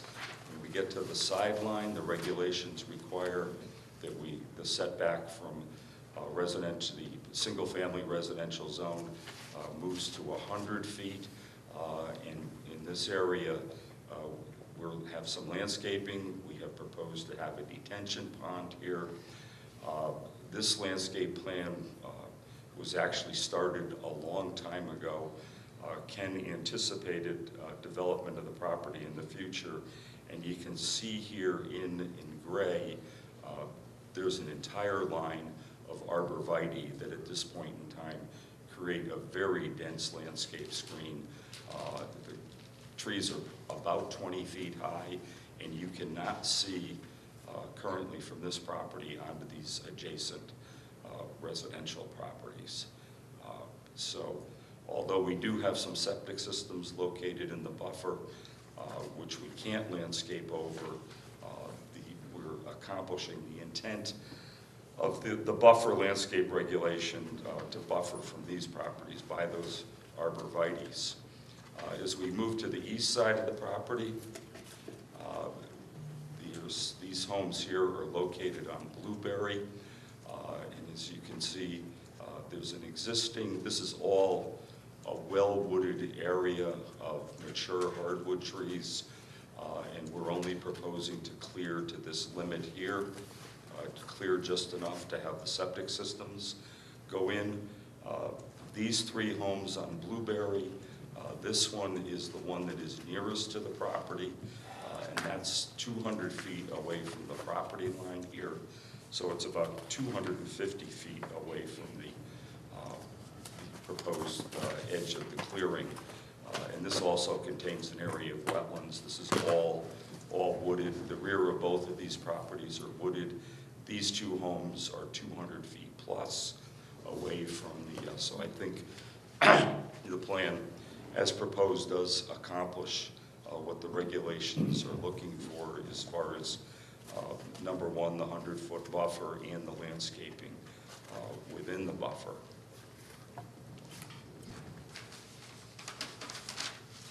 With regards to traffic, as I said, we have one exit from the property. And we did a traffic study for the previous development, which was done in 2016. At Will's suggestion, back with the previous application, we did compare the 15 units to a larger multifamily development that would have 50 bedrooms in it, just as a comparison to compare it to different types of land use. And it was found that at that point in time that either development plans, even one of more density, would not have an adverse impact on the traffic on Cutler's Farm Road or on Purdy Hill Road. For this development, in your application package, there is a letter that was updated on October 29th of 2019 by Mike Galante of Frederick P. Clark Associates. He increased the traffic volumes 0.75% per year, which is a DOT criteria, so that we could bring the traffic counts that were done previously up to date. And again, Mr. Galante's letter which he did for the updated plan, indicates that there will be 6 to 8 vehicle trips during the morning and the afternoon peak hour respectively. So there is not projected to be, as with the 15-unit development, because we've increased the number of units, there is not proposed to be any adverse impact on traffic. Mr. Galante, in his last paragraph of his letter, indicates, based on an evaluation of the traffic volumes estimated for the site related to the 25 units, a review of background traffic volumes on area roadways and operational characteristics based on field observations and previous studies completed for these roads for the subject property will likely result in no change in level of service and very little increase, if any, in delay due to the added traffic. Based upon this evaluation, the existing traffic control for each of the intersections near the subject property can be maintained without any modifications. The last thing I'd like to touch on is the parking for the units complies with the regulations. At the request of the developer, the regulations require that there be 5 visitor spaces. In this plan, we've increased the number of parking spaces to 7. At this point in time, unless the commissioners have any immediate questions for me, I'd like to introduce Pat Rose so he can go through the project architecture.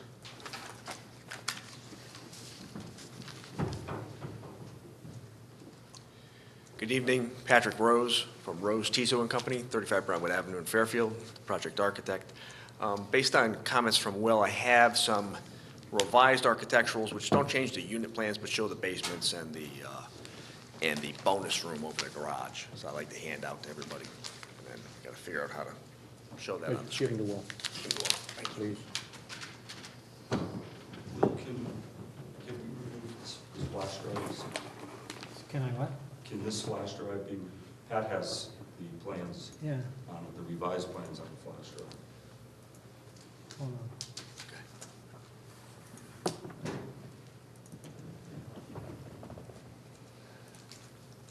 Okay, pull it out. Hold on.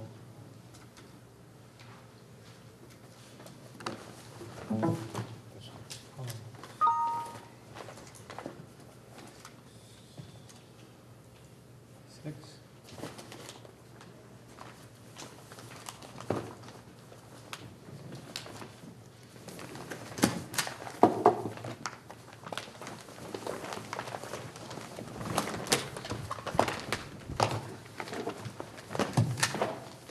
So the plans that are being handed out to you, what we have are 2-unit building types, a 3-unit building and a 4-unit building, most of them being the 3-unit building. So we have our well, each of these units is 2 bedrooms in size, 2.5 baths. What we have are end units, which are on the end here, and on the end over here, and then a center unit in the middle for the 3-bedroom. Entrance to the center unit and a 3-bedroom. Sorry, I just want to blow it up for him. Okay, thank you. Thank you. Entrance to the center unit is in the middle, next to the 2-car garage. We have a separate little bedroom, bathroom, then kitchen, dining room, breakfast nook, living room space, and then master bedroom, and then a powder room, separate powder room off of the main living space. What we're proposing on all the units is to have a bonus room that would be above this 2-car garage if they so purchase to do that and have that built. So it has a separate stairway up to a bonus room. There's no closets nor bathrooms up there. It's purely could be a study, a computer room, whatever. Bedroom. Bedroom. It has no closets or bathrooms up there. Okay. And it's purely an option. It's not within, they're not going to build that out on every unit. Purely as being contracted to do so. Also, there's a stairway in the same location going the other direction, down to a basement in, the grade slopes differently on each of the buildings. Many of the buildings have a walkout basement, some of them do not, they're purely on grade, it's purely a basement below. Again, the end unit is accessed from the end of the building, separate from the other center units. And then two-car garage here, you enter, have that separate bedroom, bathroom, kitchen, and the stairways up and down, living, dining room space, a separate powder room, with a closet, and then the master bedroom in this location, and a deck or patio off the back, depending on if it's walkout or not. Fairly straightforward. This, you see over here, is one of the studies. Stair up to that space above the garage in this location.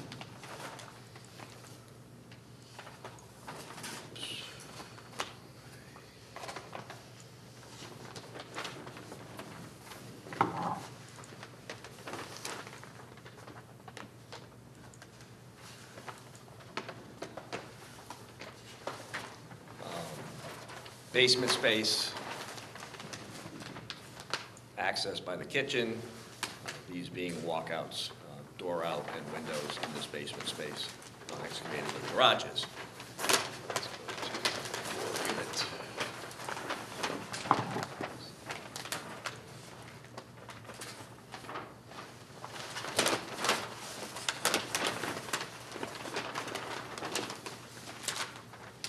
The 4-unit building starts off with the basement that we have, the same configuration that we have 2 center units and 2 end units.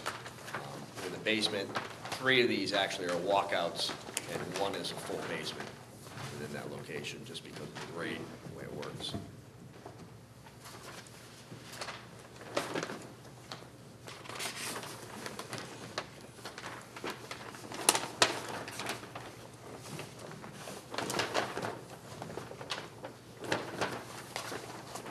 There's a relatively high roof line Yes. throughout the whole building. Are these high ceilings, or is there, They can be trades, most of it is one story for, so is except there for an that attic bonus room. space above? There's not attic space, it's trusses, that you could be using trusses in those Okay. locations. But there's no access to that area? No, other than mechanical ductwork or something like that, it's not a living space at all. Okay. Again, the 2 center units are accessed from the front of the building, next to the 2 single bedroom and bath, kitchen, dining room, living room, breakfast, and master bedroom. And the end units are the same as the end units for the 3-bedroom, being accessed from the side with the separate bedroom, bathroom, kitchen, dining, living, and the master bedroom. Fairly straightforward units. Is the garage lower than the front door?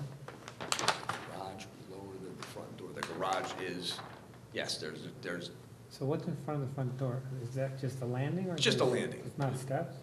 it's a landing, the possibility of steps depending on the grade, whether it's up or down, in front of that. It's purely a landing.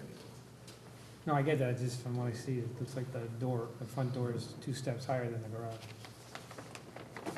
Well, it's actually shown 2 steps in the garage coming up. Yeah, that's what I meant, that's what I meant. So the front door is higher than the garage floor. Correct. Yeah, and for the most case, it usually is. If you're dropping down, you want to keep Yeah, the grade, right, oh, Water. right, sure, the water from the door. water issues. Of course. Yep. Can you explain again for the commission, if they don't pull the option to finish out that garage above, what would be the finish? It's going to end up, there wouldn't be a stairway going up, and it's purely going to be a tall space in that garage. Could be an attic space, in that spot, that you get access from the garage. Either it's gonna be an attic or it's not gonna be.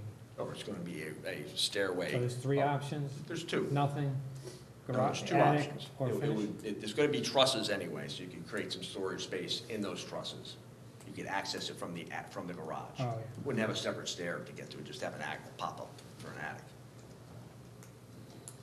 Is it designed in a way that if you had that bonus room, that it actually could be open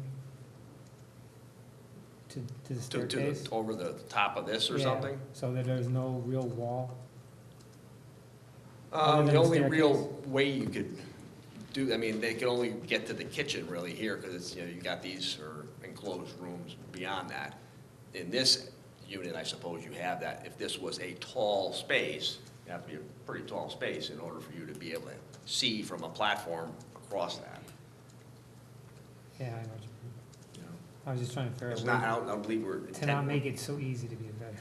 Right, and we're not intending to do that, because it's, We've it had that adds problem. construction costs significantly when you Yeah. change the roof like that. But that will happen on its own. So let me.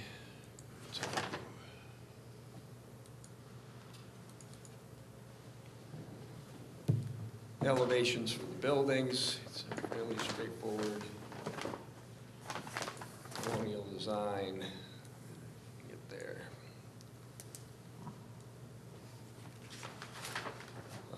Front elevation, you have the garage doors and window to the room above, front door to the center unit, that bedroom in the center unit, and then on either side, you've got that bedroom space here, and the entrance on the side of the building. So you've got a gable where that garage is and the potential bonus room, and then a large roof which slopes to the center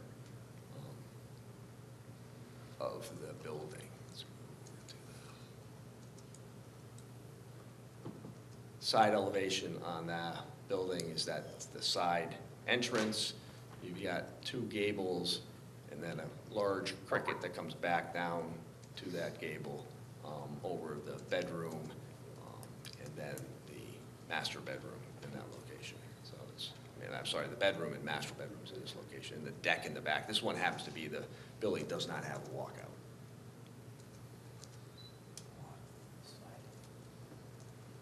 Same elevation and rear elevation of the building. You got master bedroom, master bedroom, master bedroom, living room space, living room space, living room space with a deck. And then basement access, basement doors.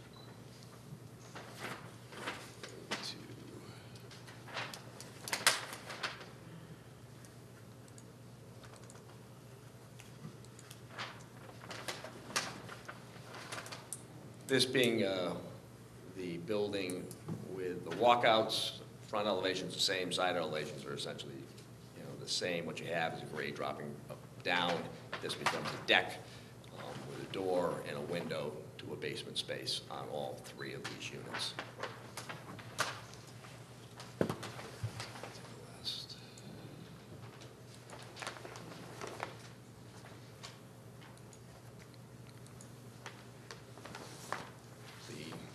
Four-unit building, have garages in the center, entrance door to each one of those center units, then a garage, entrance door on the side, same thing on this side. This one happens to slope across this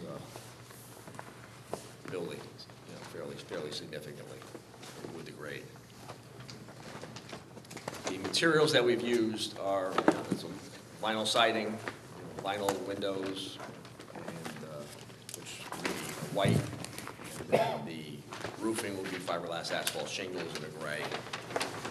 What we had talked about doing is, you know, we've got metal doors and garage doors that we would offer the buyers options as to what color they might want to make those doors. So there could be some color in the place and some variety of color, but the rest of the palette is going to be the same for all the buildings.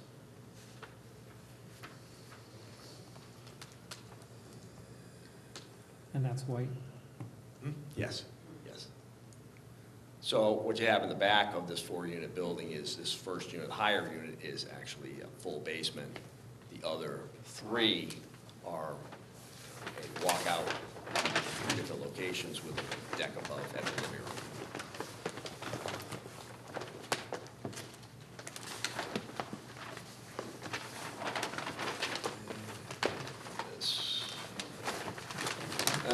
We were requested to do a little bit, something different with the mailbox cluster. What we did is a mailbox cluster at the entrance driveway. So we enclosed your typical mailbox clusters with a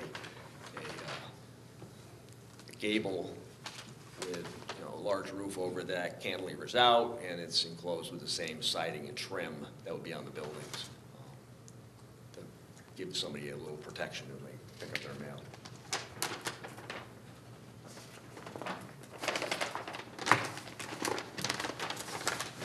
Any questions on the architecture, I'd be happy to answer. Anybody? Questions? Exterior lighting? There's a lighting plan in there that shows the light pole at the entrance for lighting, and then near each of the building's entryways, there's a small, 8-foot-high pole light that illuminates the driveway to the entranceway. And then we'll have some cans up in the entranceway to illuminate the stoop. Because there's a cover over it, so it wouldn't be catch that illumination. I don't see the lighting plan on this one. The center dash line, I thought this was- No, I have the wrong one. My bad. Okay. Okay.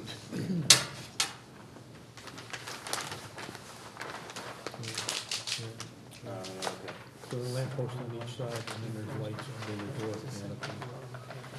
a recessed light. And nothing in the rear? Right. Thank you. Are you providing any handicap at all? Are any of these handicapped? The only building that has to be handicapped per code is the 4-bedroom building. One of the units will be accessible. Say that again? Say that again? The only units that will be accessible, a type A unit, will be one of the 4-bedroom units. Not 4-bedroom, 4-unit building. That's what I was gonna say. Sorry. 4-unit building has to have one unit that's accessible.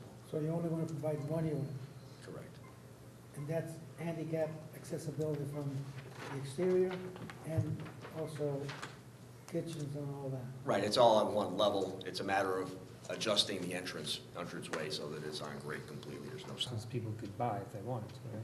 Certainly, I mean, if somebody needs special issues, then the builder's going to respond to that, obviously.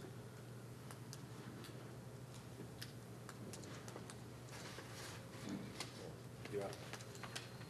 I have no question. I'm good. Other questions on the architecture? Any lighting on the patios or the decks? There's going to be a light on the deck, Some kind of a simple sconce on the Wall wall mounted sconce. Yeah, it's, jelly jar or something? yeah, well, I don't know if it'll be that, but simple wall sconce. And all the lighting is dark sky compliant? Yes, it is. There was a note about the lamp post. I see they're called out as green, but the fixture above, on top of it is black. It's black, and there was a note to go change them to black, which is, Black or that's, brown, yeah, yeah. that black is fine. It's They're a standard gonna be finish. black poles, black Not a fixtures. problem, standard finish. Those are the only architectural issues that I had. Can I ask a question about the architecture? Can you go back to the front end, the front? Sure. So, I know you're depicting the garage doors. Are those actually the design of the garage doors that you picked? That's the garage doors that we've shown. It's Well, panel garage door. right, so are you not gonna include any ones with windows? Or even go to a carriage look?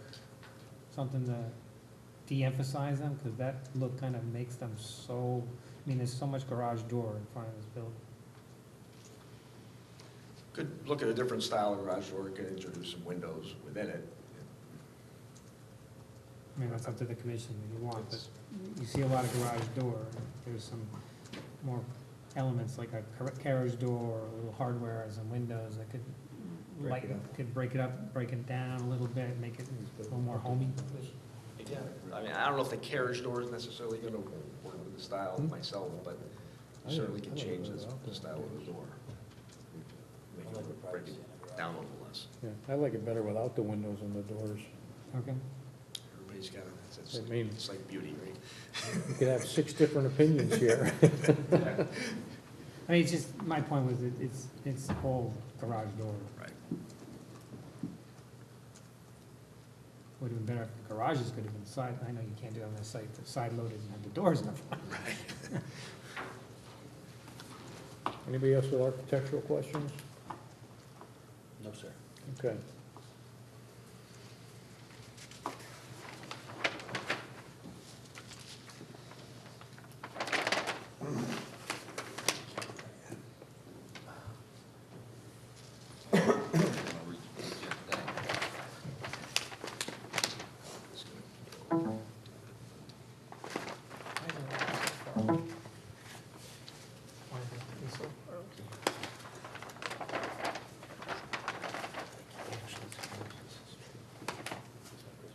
Are you trying to get back to your thing? Yeah.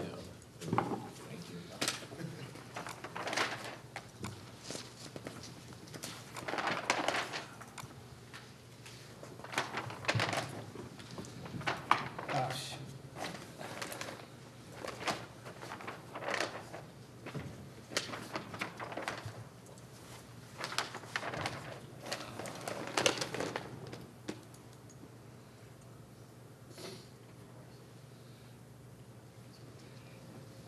There were a couple of things that I wanted to bring up before we go to the staff report, and they're related. The house on Purdy Hill Road is in the last application as it was approved. We can't keep this house on the property as part of the development, and that's because of the wastewater flow. We're limited to 50 bedrooms under the new health department regulations, and at 25 two-bedroom units, that maxes us out. What we're proposing on this plan is very similar to what we had proposed in the last plan, is that we'll use the house for a construction office until 80% of the COs have been issued, and then maybe the house will be removed. There's a bill in the legislature. It was in last year's session, and it's going to be coming up again in this year's session to raise the wastewater flow from 7,500 gallons to 10,000 gallons. Came close to getting approved last year. If the legislature, before we get to 80% of our COs in the development of the project, will be back in front of the commission to have the two bedrooms in the existing house approved and have that incorporated into the project. But as it stands right now, we can only have 50 bedrooms on the property under the health department. You might have to re-amend the code too. That's, yeah, because of these would be multifamily and the single family. The other thing that relates to bedrooms on the property, and this gets into that bonus room over the garage, when the health department reviews plans and they look at potential bedrooms within, in most cases, its homes, they look at are there closets, are there bathrooms, and they also look at the proximity to the bathroom. If, for instance, there was a bathroom on the second floor right outside of the door to that bonus room, they would call that a bedroom. In this case, the nearest bathroom is a powder room, which is downstairs. And in my experience, they would not call that a bedroom. If somebody comes in after they purchase the unit and they want to get a building permit to turn that into a bedroom, that would bring the development up to 51 bedrooms. That wouldn't comply with the health code. So the health department would kill the building permit at that point. So those are the safeguards that are in place. Right, and I agree, if someone came in for a permit to turn that bonus room into a bedroom, it would raise red flags. But what I'm more concerned about is if 10 or 12 of these unit owners decide they're putting a bed up there and you know, put a piece of furniture instead of a closet, you know, it's for all intents and purposes another bedroom, and are the systems designed with enough capacity to handle more than 2 bedrooms per unit? Because I can guarantee you that some of those bonus rooms are going to become bedrooms, whether it's legal or not. To answer your question, there is capacity in the septic systems. If you have a 4-bedroom house and you want to go to a 5-bedroom house, the health department does not make you enlarge your septic system. If you want to go to a 6-bedroom house, they're going to take a real close look at the existing system. But if you have a 2-bedroom house and want to go to a 3-bedroom house, They would not require you to expand the system. Yeah, so to answer the question, the capacity's there. We're not creating a threat to public health. And that's why these safeguards, are in place. They look at the proximity to the bathroom. The other regulation, it's a policy, I don't think it's a regulation, is if you put a 5-foot wide opening into that bonus room, then they say that's not a bedroom. But classifications and reality aren't always the same thing. So that's my biggest concern, is that well, as we all know, the if systems people are aren't going to adequate. come and get a building permit, there's not much. We just don't want to make that, easy. That's all. Yeah. Well, as I said, there is capacity, but if they go through the channels as they should properly, they'll get rejected unless the legislature increases the flow to the property from 7,500 to 10,000.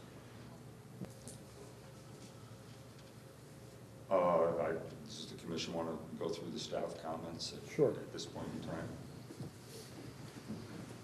Some of them won't require any comment, but going to Scott's report, his first comment, public improvements, what he's suggesting here is 2 things.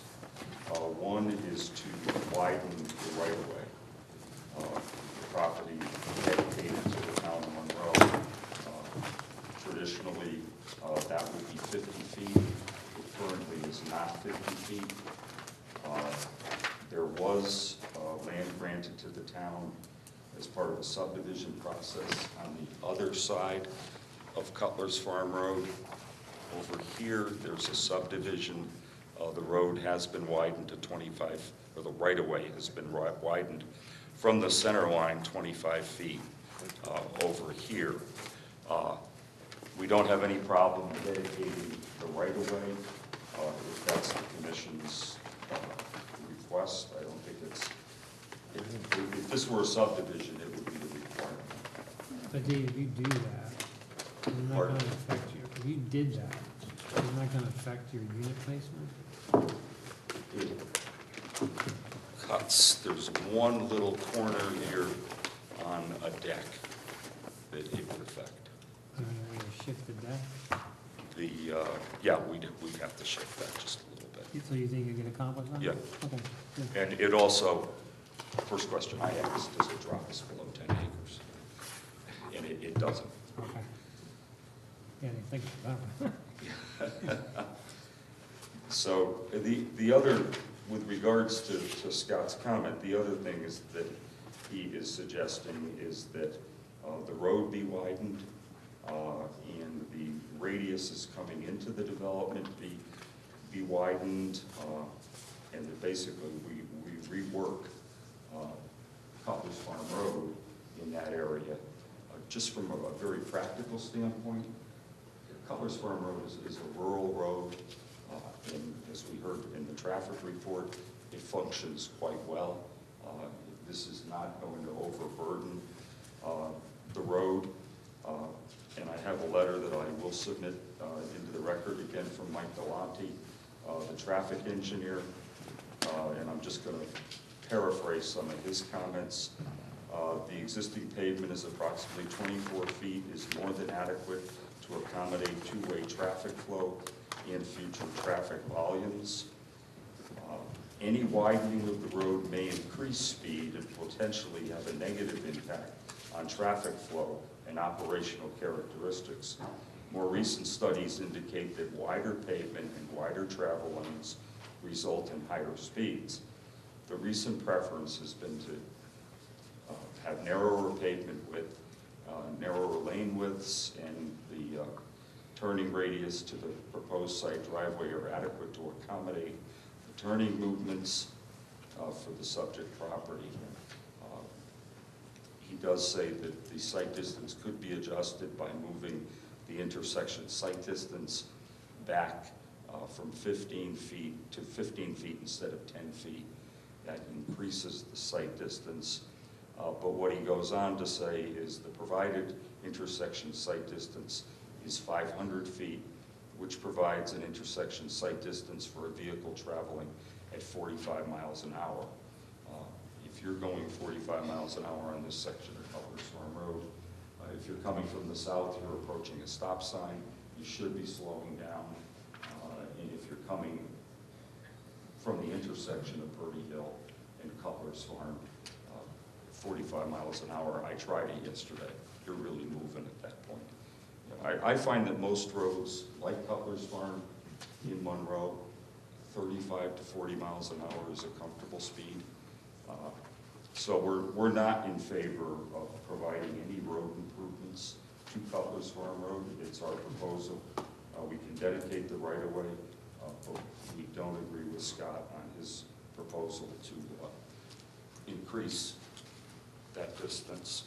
Is the radius sufficient for a UPS truck? Yes. That's probably the largest thing you'd get in there. For a moving, I a agree, moving truck. that probably is. Wouldn't a garbage truck be the biggest one to get in there? Garbage truck's probably no bigger than a UPS truck, the vans. Yeah, these are standard turning radiuses that you would have on a subdivision street or on a private street, and they can accommodate garbage trucks, small box trucks. I'm assuming you're gonna have a central location for garbage, right? No, They're gonna each have their own can? the other's gonna be They're gonna be in the So- garage. Huh?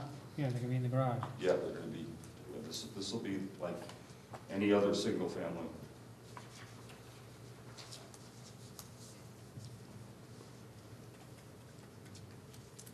The, Scott's comment number 2 really is, I covered that in number 1. He says Cutler's Farm Road should be widened in the vicinity of the approach and departure. We don't think that that's necessary, and neither does our traffic engineer. The survey should show a drainage easement. That is not an issue. The section of the stone wall to be removed, this is if the right-of-way is increased, should be relocated to an alternate location along the right-of-way. Again, if the commission wants us to dedicate right-of-way, we don't have a problem with that. I think, first off, that stone wall, it's not a great stone wall. You know, it looks nice on a map if you go look at it in the field. It's been picked through over time. And again, if we move what wall is there, I think we start to destroy some of the rural character that we have on Cutler's Farm Do you know Road. which one he's talking about? Because you gotta move this one. Pardon? You're gonna, Oh, yeah, you have to do yeah, that one. that- So that's you gonna know go. what he's talking about? In the corner.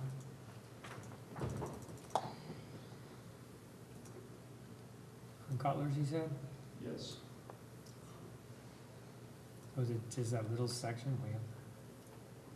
Well, there's some Or rocks is it this one? strewn along it. They're Yeah, kind it's this of, one. they're under the line there, but this is not a 4-foot-high masonry. How much do you have to move the line? It's 25 feet from the center line. It goes beyond, the new right-of-way line will be beyond the wall. I think it was about 10 feet beyond it, but that was before we knew that there had been a 25-foot grant done on the other side of the road on the Sippin property. Yeah, it's hard to tell without having that line here. You know, that will be added to the survey. The commission will be able to. We're talking about increasing the right-of-way, but there's no proposed work there, right? No, it would just be. No, it's just making it compliant. You know, this is when you usually do it, because otherwise the thing important is that we get it so that then you can adjust this and everything's gonna be meet the setback and it's the way it should be. So you bring it up to compliance With the, with the development. Right, but I'm talking about moving the stone wall. Oh, no, that's up to you, but that isn't necessary to move the right of way. I agree with, increasing the right of way, Yeah. but I don't think He's just moving saying the that stone because the wall standard is- policy for the town is not to have stone walls in the right of way. Well, But if they're on the right of way, they still have liability, so how's it different? yeah. I mean, my opinion is the stone wall stays where it is. Yeah. but- Yeah, that's our proposal. That's,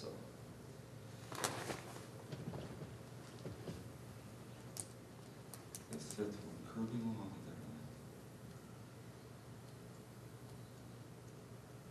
I'll have to work out, I forget what our comment was on that one. The We'll work- curbing? The curbing, yeah. They must be missing curbing here, and there's another cut here, I think. This is probably where it's not curb. Oh, he's saying along Cutler's, okay. Yeah, I think that's what If it is. there's that.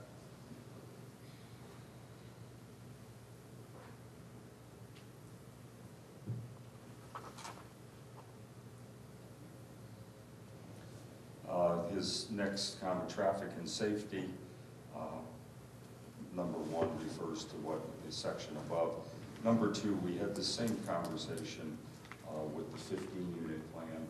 There's really no way you can avoid in a development such as this, having the cars backing out of the driveways into the travel road. Again, this is typical in developments that are much larger than this. There's really no way to avoid it.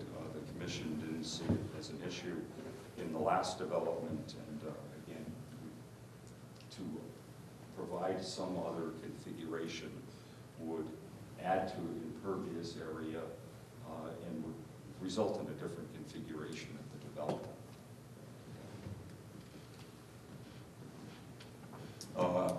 Then noting the proposed use of development sidewalks should be considered. Again, that was a comment that Will had in his staff report.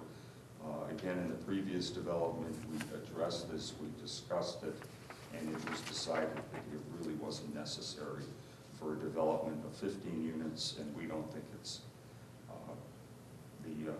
a good idea or necessary in a development such as this. There's a lot of green space associated with it. There's adequate areas for people to walk. And 25 units just don't generate a lot of traffic. And with the configuration of the road, people who are hopefully going slow.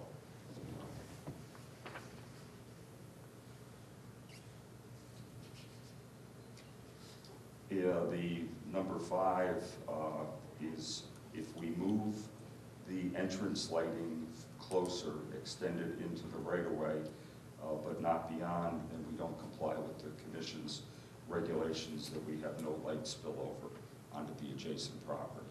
So there is a lighting plan with photometrics. I think it accomplishes, the goal is to light the intersection, and I think that we accomplished that.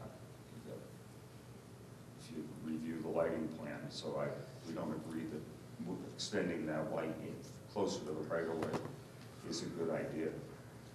The drainage and utilities, this is all pretty technical. The development and the drainage was approved by the Inland Wetlands Commission, and Scott has some additional comments. We've reviewed those from an engineering standpoint, and these are things that between now and the next meeting we'll work out with Scott. There's a letter that's been drafted that's going to go out to him tomorrow, so he can see what our comments are. So I would anticipate that we would work those out between now and the next meeting. Erosion and sediment control, there's nothing to discuss there, and the approval should be contingent on the following. Again, those are not an issue. Those are pretty standard.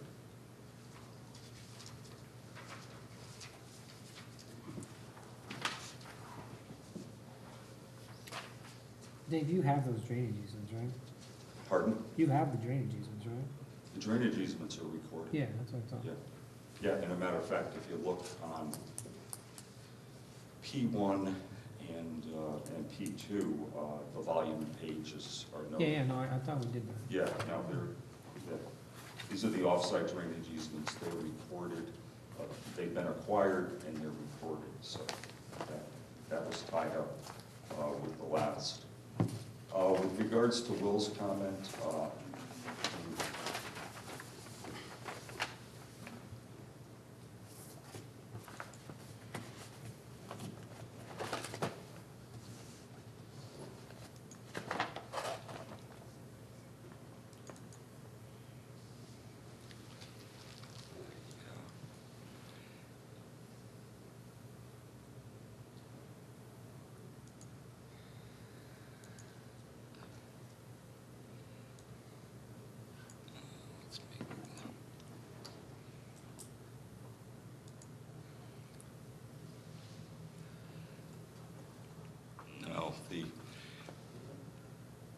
Will does make the comment that we have, all of the septic systems are located within the buffer area. As I stated earlier, these are all set back well from the property line. In some cases, part of the system is in the buffer, part of it is not. But again, we've left this entire wooded area here to enhance the landscape buffer. In this area here, we do have this is the stormwater detention pond. We've landscaped it heavily on this side of the pond.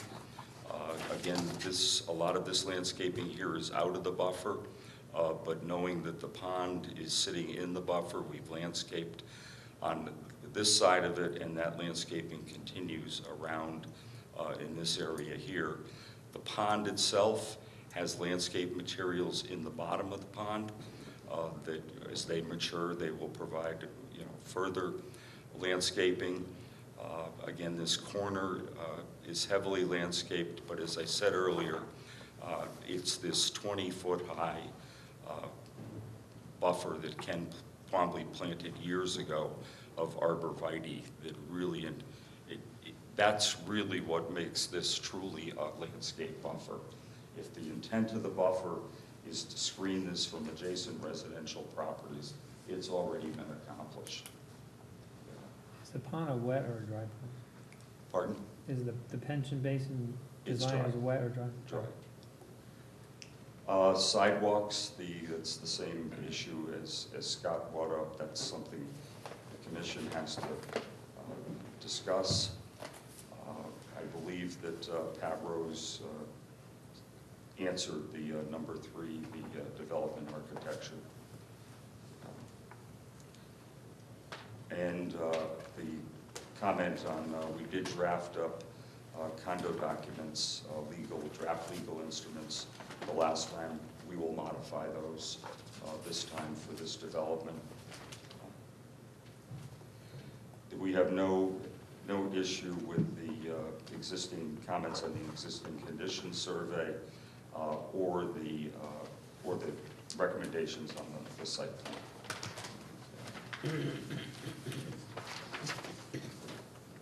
And number 7, we're glad to comply with that. The building zoning compliance sheet S6, we can comply with all of those. With regards to the lighting, some of the lighting details do refer to a black pole, but so we're committing to that they'll be black. Yeah, then there's that one area where it says it's going to be forest green.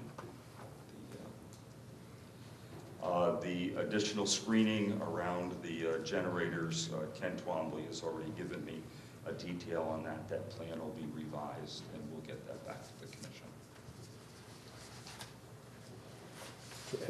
Every unit's going to have a generator? We're going to provide a generator pad so that if they do want to install one, they don't have to come back. It'll be on the site plan. Yeah. Okay. Could you go over the septic for me? I heard there was individual septic tanks or fields shared? Each building has its own tank and its own field. It's not what we call a community system. So, for instance,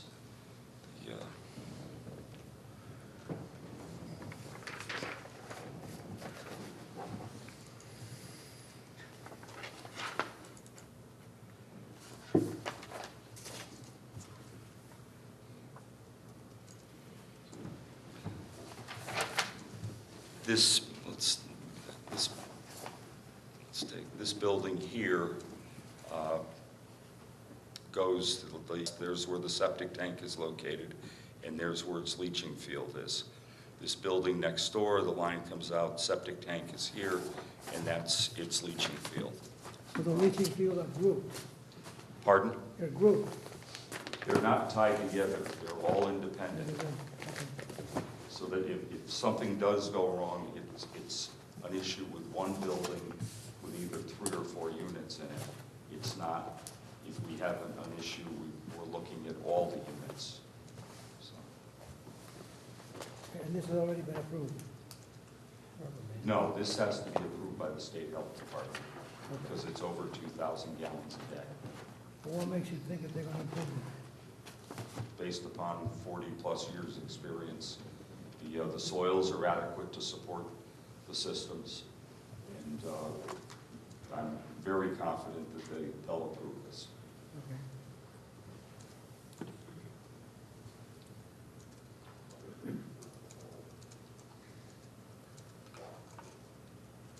Did you have more, Dave? Pardon? Did you have more? No, I went through Okay. the staff comments. That's, Okay. Dominic, do you have any other questions? No, On the site plan, I don't see any pump chambers, so these are all gravity-fed systems? these are all gravity. That's all. I'm all set. No questions? Michael? I don't understand your comment, road number 1 landscape buffer. The landscape buffer is, mimics the setbacks. So Yes. on the back end, it's a 50-foot, it's 50 foot? The sidelines are 100 feet. 100, and excuse me. 50 So feet. 100 feet. So all the things within 100 feet are within the prescribed landscape buffer. And the septic systems are one of the things, like it was on the other application, that you can have them in Right. if you come up with an alternative buffer to basically supplement what would have been in the area of the utility. The septic is taking away from the buffer. The plantings. Yeah, so So what he's you saying would, is you come up, enough. you would have to come up with for the commission to waive or to accept something other than that 100-foot buffer, basically intended to be as much as natural as possible. You have to come up with an alternative plan. And the So, for alternative- instance, in the other applications, what they did is they put the septic in the buffer, then they created a swath buffer between the building, between the parking lot and the septic system. So they basically kind of shifted where the buffer was on the site. And the buffers to buffer the budding, Well, the buffer is Or because it's a the- different type of land use. Yeah, it's the buffer, it's the, well, it's helpful for everybody, but I mean, it's intended for the neighboring property, which is of a different land use, Right. that they in this have. case, there's enough natural buffer there. Well, you don't count the neighbors' No. lands, Okay, just unless they're on- protected in some way. It's supposed to be on the property. Right, well, if we could eject this, I have a picture of the existing, of the arborvitaes. Let me just close some of these.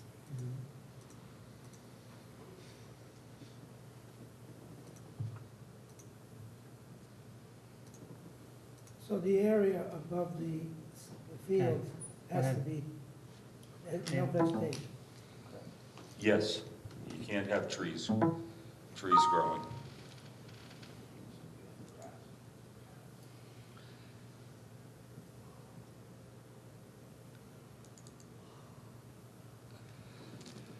It's a little tough to take pictures on Tuesday afternoon, but yeah, I was out, this happened just before the snow squall. This is standing on Cutler's Farm Road looking south. That gives you an idea of what that row of arborvitae's is. Is this a house? My mouse doesn't work. Yeah, next to your mouse. Yeah, I think that is a house there. Yeah, right there. That's, and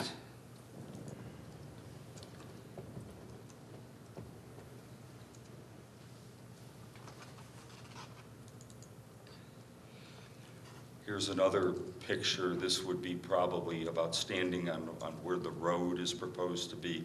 Again, looking south at this row of arborvitae's that runs almost from Cutler's Farm Road all the way down to the corner of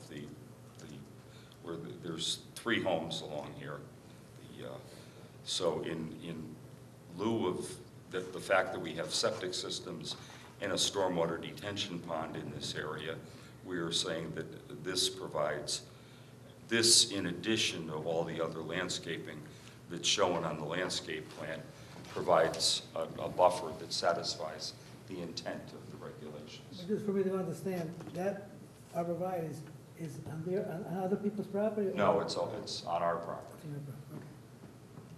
Yeah, the owner of the property planted it. Thank you. How old is those arborvitae?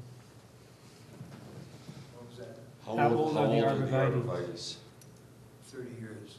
How much longer will they live? I know they'll live a long time, but what's their maturity?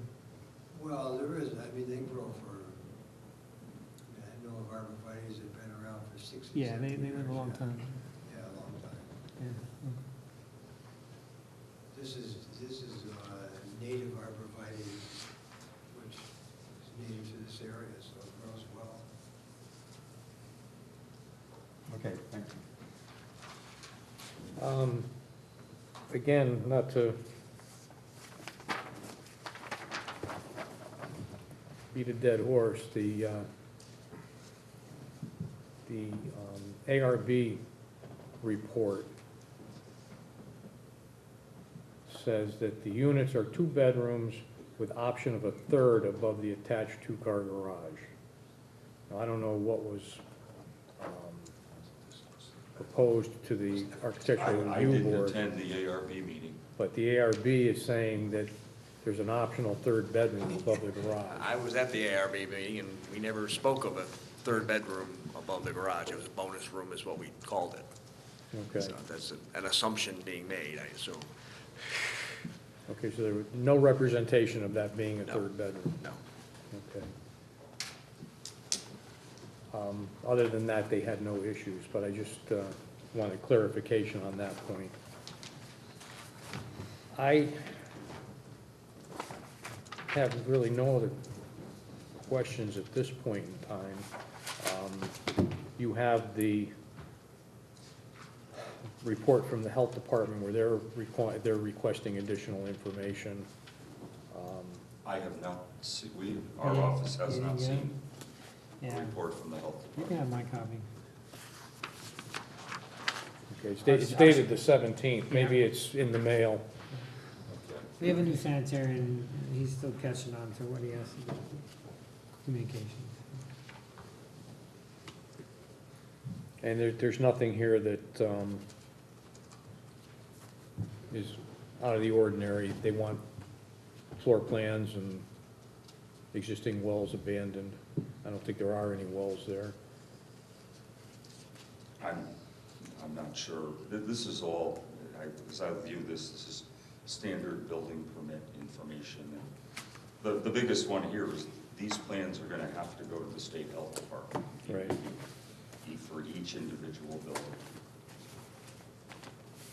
For each individual building, or can you submit that plan? No, the health department requires either a 20 or 30 scale plan to be developed for each one of the buildings and the septic system. We may be able to get 2 buildings on one sheet, but overall, there's a lot more detail that goes to the state health department than what you're looking at here. Right. So I don't really get that, so I get it, but, and then look at the detail? Because, you know, I mean, I don't think you have a problem getting them approved, Yeah. but anything's possible.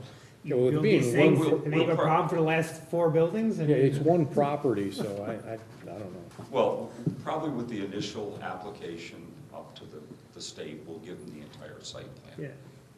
And I don't know if we're gonna give them all the plans at one point in time, or we're gonna do it as we secure building permits and that sort of thing. But the engineer at the state health department will wanna see the overall Yeah, site plan. because typically, we're gonna be looking for approval for the whole project before you get anything. No, they'll do it on a building by All building right, I'll have to basis. talk to the sanitary. Okay, anybody else have anything else, any questions or anything? Staff? Nothing? All right, see if anyone from the public wants to weigh in. Is there anyone here who would like to speak in favor of this application? I have questions. That's, now we're talking, not yet. Okay. Anyone who would like to speak in favor of this application? Anyone who would like to speak in opposition? Any general questions or comments? Yes. Okay, come down, name and address for the record, please. Terry Green, and I have 297 and 299 Pretty Hill Road. So I'm neighbors across the street. And Twombly's have been good neighbors to us all these years. But can you put up the other, the diagram with Cutler's Farms Yeah, Road? I'll have to go back to your, my. And by the way, yeah, that buffer is unbelievable. It really is, what he's put up there already.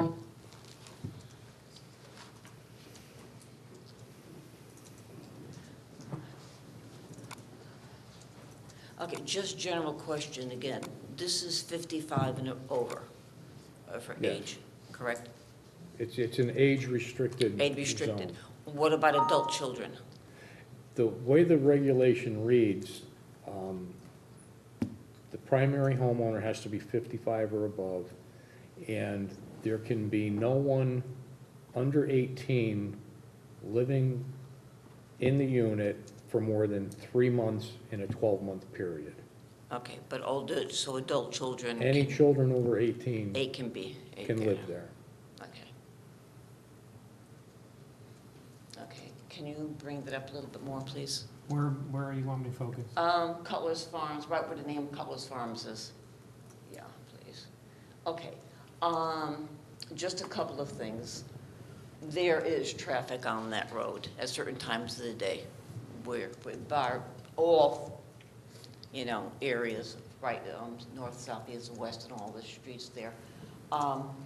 As far as the idea or option of expanding Cutler's Farms Road is impossible, because right there, you'll see a corner, right where you see Sears Cutler's, that's a building, that's 10 feet off the road. That my daughter and my grandson live in that building. Okay, so it is impossible for Cutler's Farm to be widened. Well, Unless- widening the road doesn't all have to be on one side. It could, Exactly, which means if you go on your other side, do you have a problem with your corner building as far as your distance? I'd No, like we to do this- talked about it. They're gonna slightly move it a little to make it work, so they're not gonna have a problem. Okay, so I'm just saying, that. The land, the right-of-way line, right now is this, that's the property line? Right, That's what we were talking about, moving a little bit okay. to make it wide enough. Mhm. So it's really this line that does it. The road sits 10 feet more or less off of that usually. Right, right, okay. Right, traffic, coming in and out of there, depending upon, the time of the day and something, there can be issues. The idea of having a sidewalk is not a bad idea at all, and I don't know who would handle that, but you've got the senior system, senior citizens building, which is literally not even a quarter of a mile away from there. Because I walk from my house, I'm right on the corner of Pretty Hill and Cutler's Farms, and you have the senior center there, and you have Wolf Park, that's less than a half a mile away from there. So an idea that if people are going to want to walk from the senior center or up to Wolf Park, which they probably will, okay, that's not a safe road to walk. I used to walk up with stroller with my grandkids, and let me tell you something, the traffic, is it's questionable, let me tell you something. So, I mean, I just don't walk there anymore. If I walk, I go up Cutlass Farms, go down and go up Sheep Meadow and go around that way. I don't walk from here up to Wolf Park because, you know, the traffic is so bad. So that's just something to keep in mind. We're not opposed to it, you know, this. We weren't excited about the idea of having more houses there, but it seems to be okay. But there is, you know, these things to take into consideration. Thank you. So, okay, thank you. Anyone else with any questions or comments? Name and address for the record, please.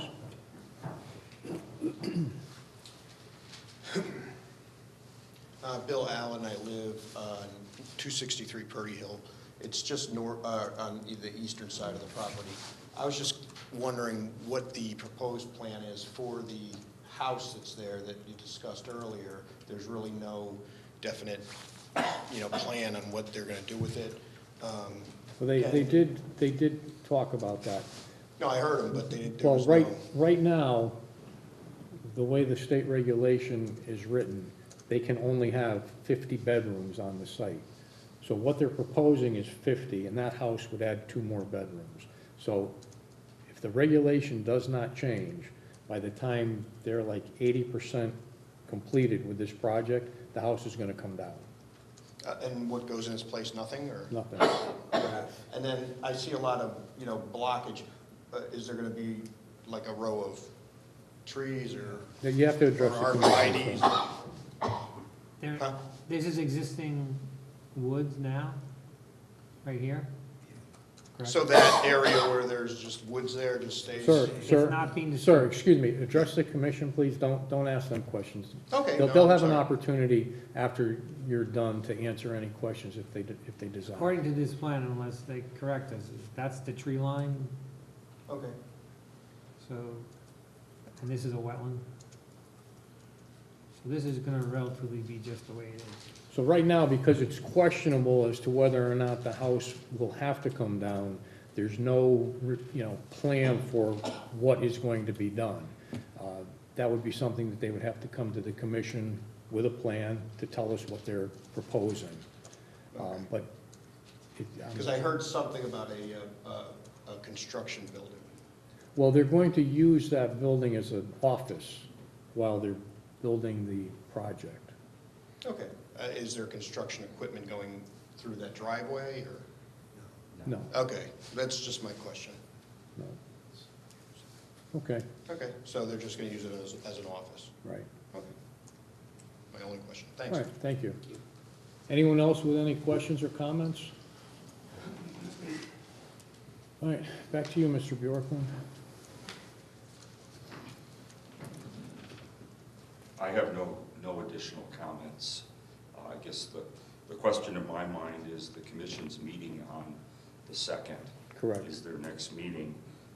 When would we have to get the plans revised and back in, looking at the towns? Is that 2 weeks from now? Yeah. So that would be next, 31st. Tuesday at 3. You're gonna be here Tuesday at 3? Well, somebody's gonna be here. Me or something, I don't know. Somebody, I'm not gonna be here. And oh, sorry, 1:30. I'll just ask the question, if the house comes down, what is the intent for that piece of property? It's called to just be loaned and seeded. Okay, I mean, we're hopeful that this is gonna get through the legislature, at least if not in this session, in the next one. It came very close last. So it's next Tuesday, but be mindful the offices are closing on 1:30 on that day, it's Christmas Eve. That was, yeah, we won't be able to make that, just because of vacations that are scheduled in my office, so we won't be back here for the 2nd, whatever the meeting is that follows that. it would be the 16th, did you say? 16th. Yeah, 16th. So that would be the 7th at 3. What's that? The 7th at 3. Oh, Yeah, that we can make. We were looking at the schedule yesterday.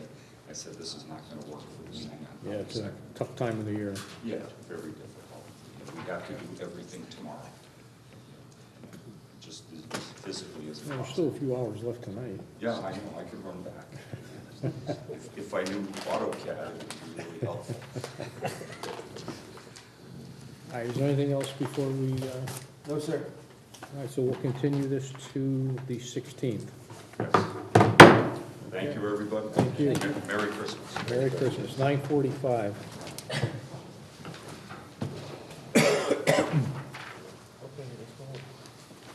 Couple more quick things.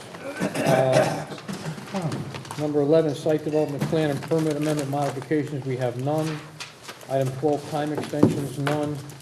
Item 13, bond releases or reductions.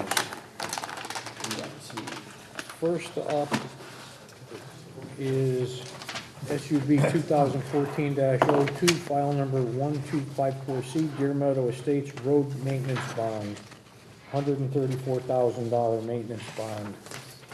And the applicant is requesting a release. And we have a road acceptance report from the town engineer. Although there are some issues with broken curbing and spillage of hydraulic fluid into the cul-de-sac and respective drainage systems, said issues were caused by town plowing and are therefore being addressed directly by the town. Otherwise, there are no apparent problems or issues, and all required subdivision work appears to be in good working condition with no changes since the establishment of the maintenance bond. I therefore recommend final release of the $134,000 maintenance bond. So, we have a motion? Move to release the maintenance bond SUV 2014-02 fully. Second. We have a motion, we have a second. Any discussion, any questions? Yes, no? No, sir. Call the roll, starting with Dominic. If they met all conditions, I move to accept. Mayne, yes. Ambrosi, yes. Porter, yes. O'Reilly, yes. Okay. Next up, we have 05-01-SUB, file number 1216C, and 03-05-S, file number 1420A, Birdseye Estate subdivision.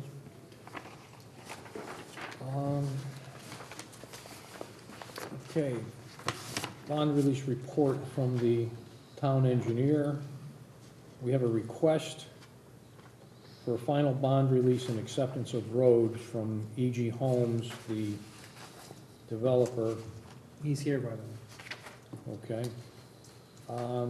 Original bond was $835,000. The current bond being held is $417,500. The following report is hereby submitted to the Planning and Zoning Commission in compliance with Article 7, Section 111-701 of the subdivision regulations. Accordingly, the following improvements have been satisfactorily completed.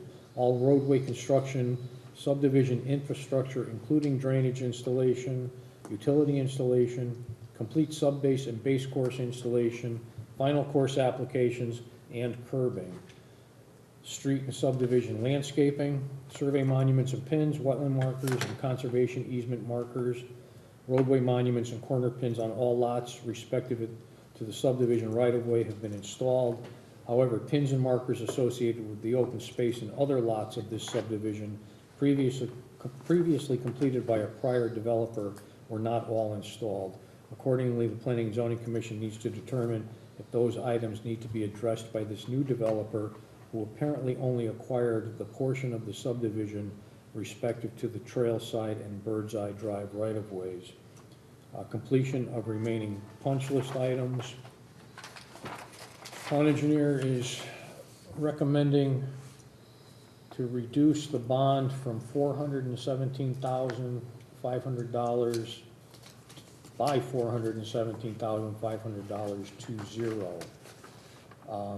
Note that per subdivision regulations, Article 7, Section 111-702, once all requirements of Article 7, Section 111-701 have been adequately addressed, A subsequent maintenance bond will need to be established in the amount of $167,000, 20% of the original bond amount of $835,000. Road acceptance. All construction respective to the subdivision roadway system and subdivision requirements, extension of Trailside Drive and Birdseye Drive, was substantially completed on and/or prior to 10/31/19. Minor punch list items which were not affected by colder weather conditions were addressed on or prior to 12/18/19. Note that although subdivision construction is now complete, there is associated ongoing staging and storage activities, site disturbance with no Inland Wetlands Commission, Building Department, Health Department, and/or other land use permits issued on 2 of the undeveloped lots within the subdivision.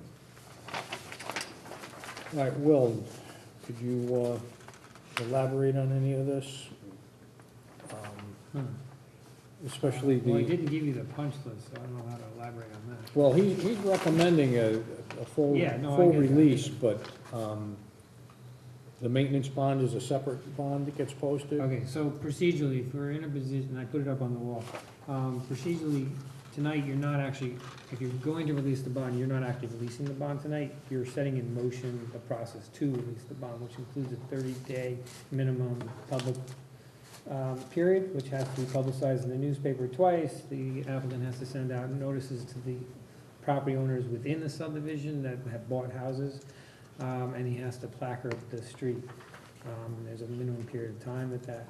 And then we come back, and if there's no comments or no issues that happen between now and then you can actually make your recommendation to the town board, town council. Come back to this Yeah, commission? it has to come back to you. Again, there's a 30-day comment period, so you gather those comments. If there's any comments, they come to you.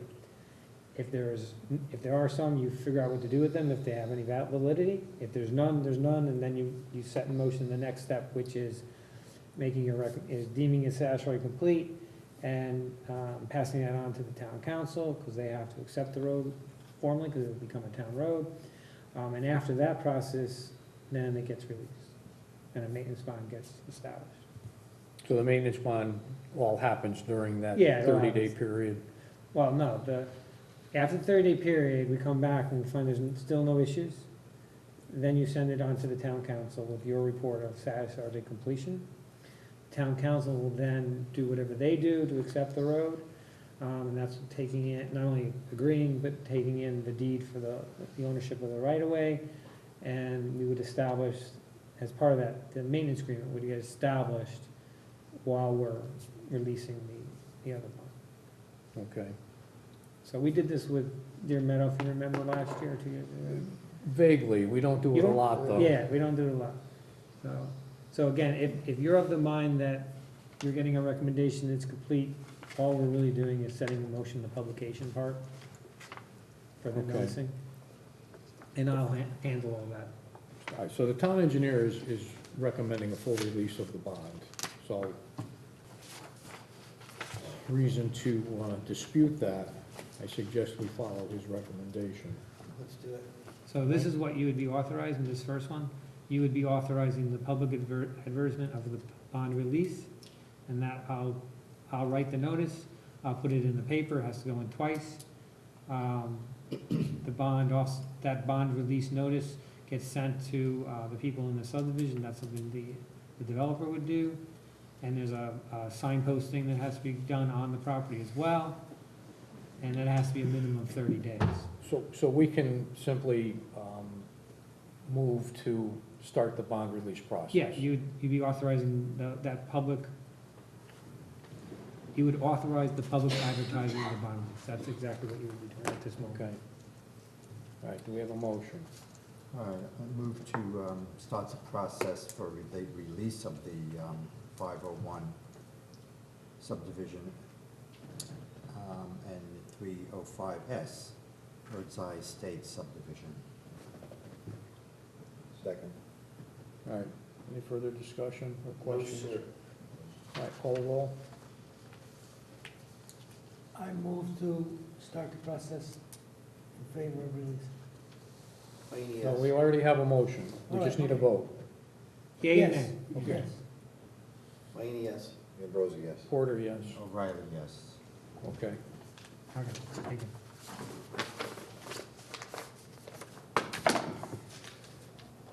Pending meeting minutes, December 5th, 2019. Porter, O'Reilly, Mayini.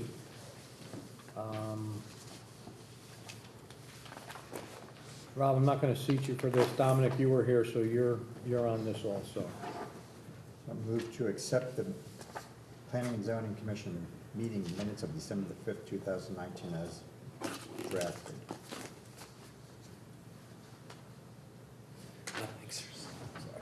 I need a second. You seconded, Bruce? Second, sure. Thank you. Yeah, what are you doing? He wasn't here. Oh. All right. Any corrections or comments? Hearing none, I'll call the roll. I'm sorry, I didn't hear that.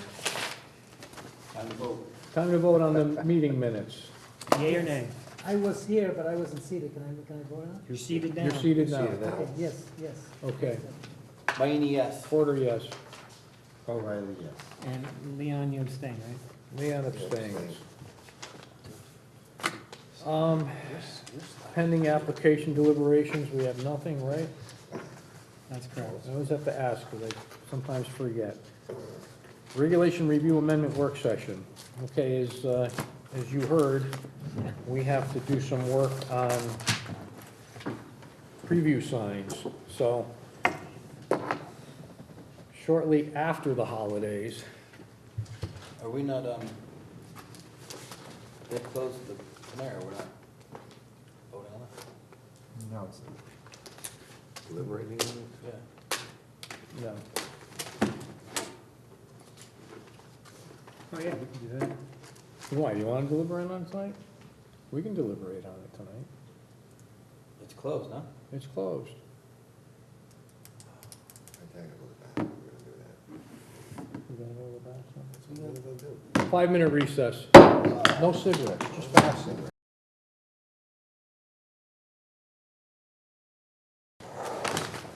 Okay, do it again. We're back, 10:01.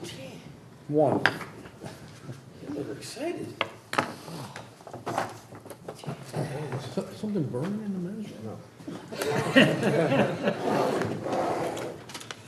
Doesn't everybody need their coat to go to the bathroom? All right, Mr. Mayini, I'll let you start the discussion.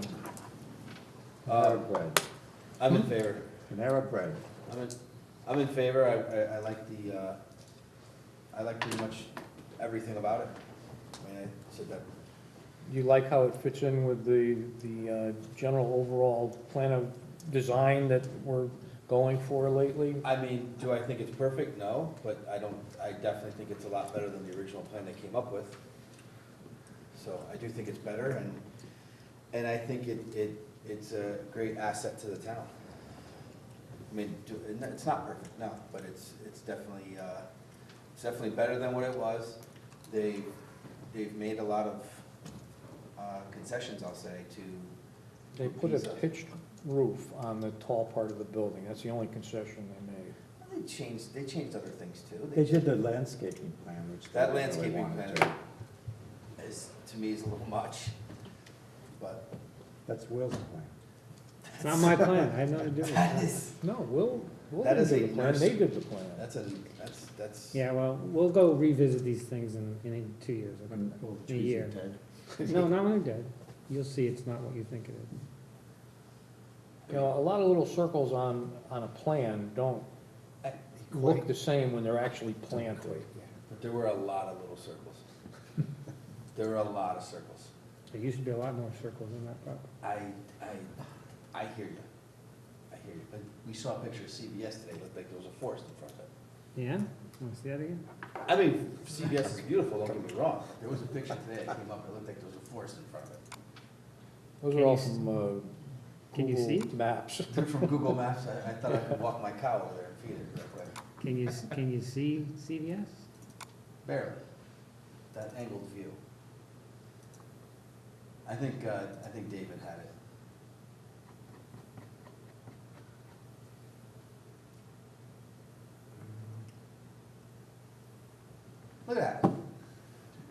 those are, weeds. those You know, are, all those weeds from the big Y lot? those are, That's Leon's old gas station. this is a tree.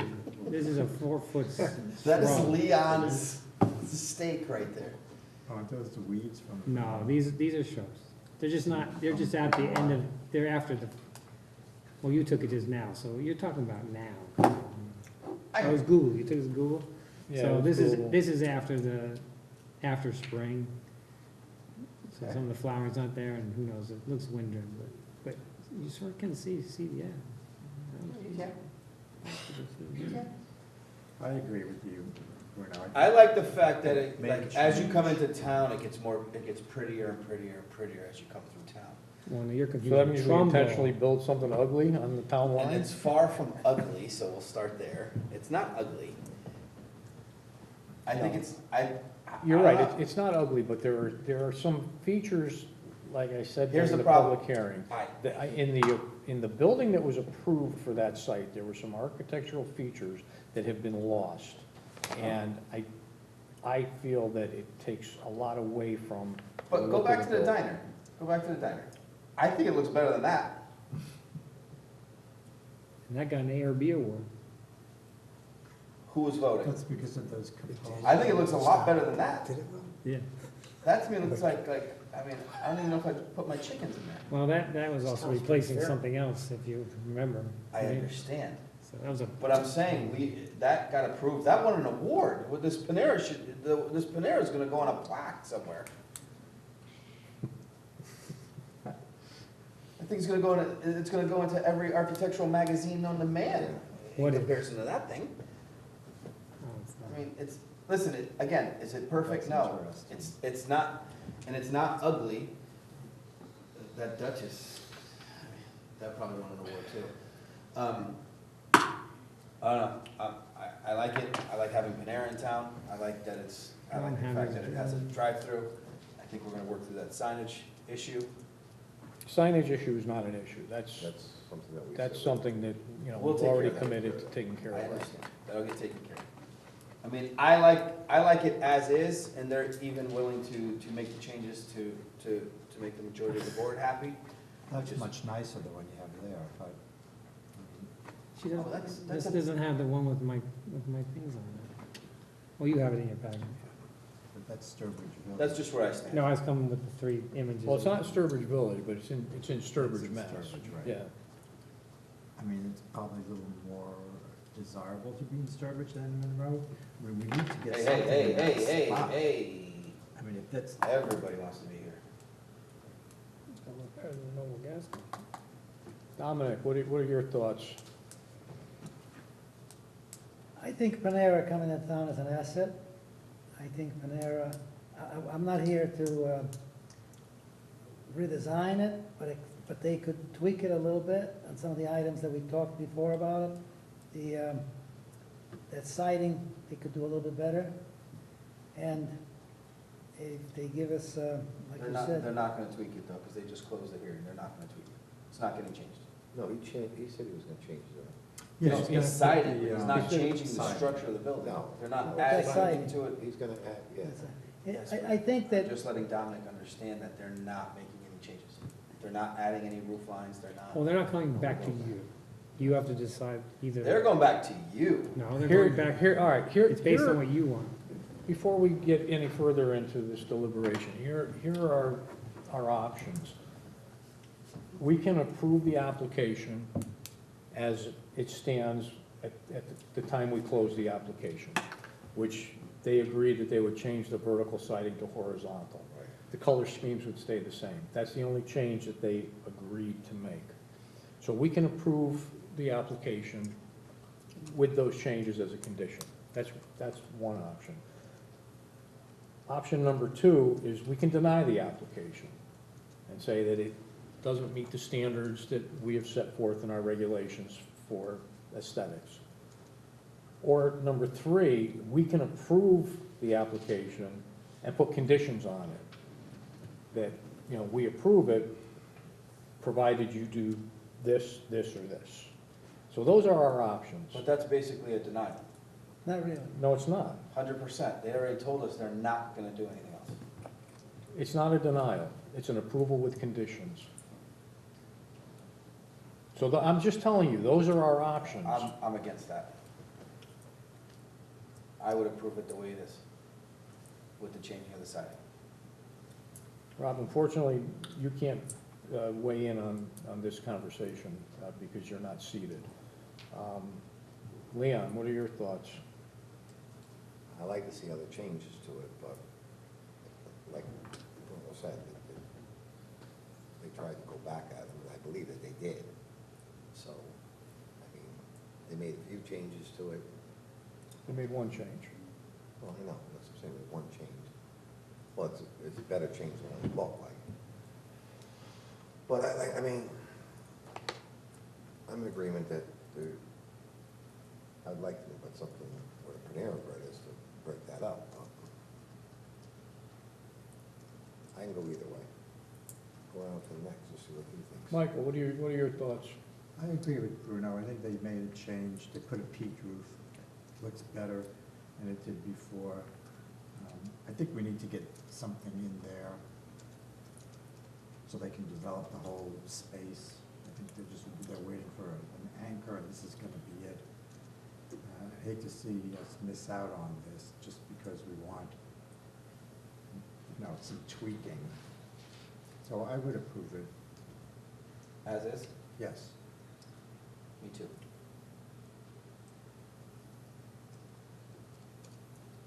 All right, so that's two. Now you need to make a decision. Fine. We're approving it with the first condition, they okayed the siding. Right. Correct. So. That's it. That's it. So now, if you think that giving them a condition of the roof is not a go, then will they be able to come back and say, we're not accepting the condition? No, right?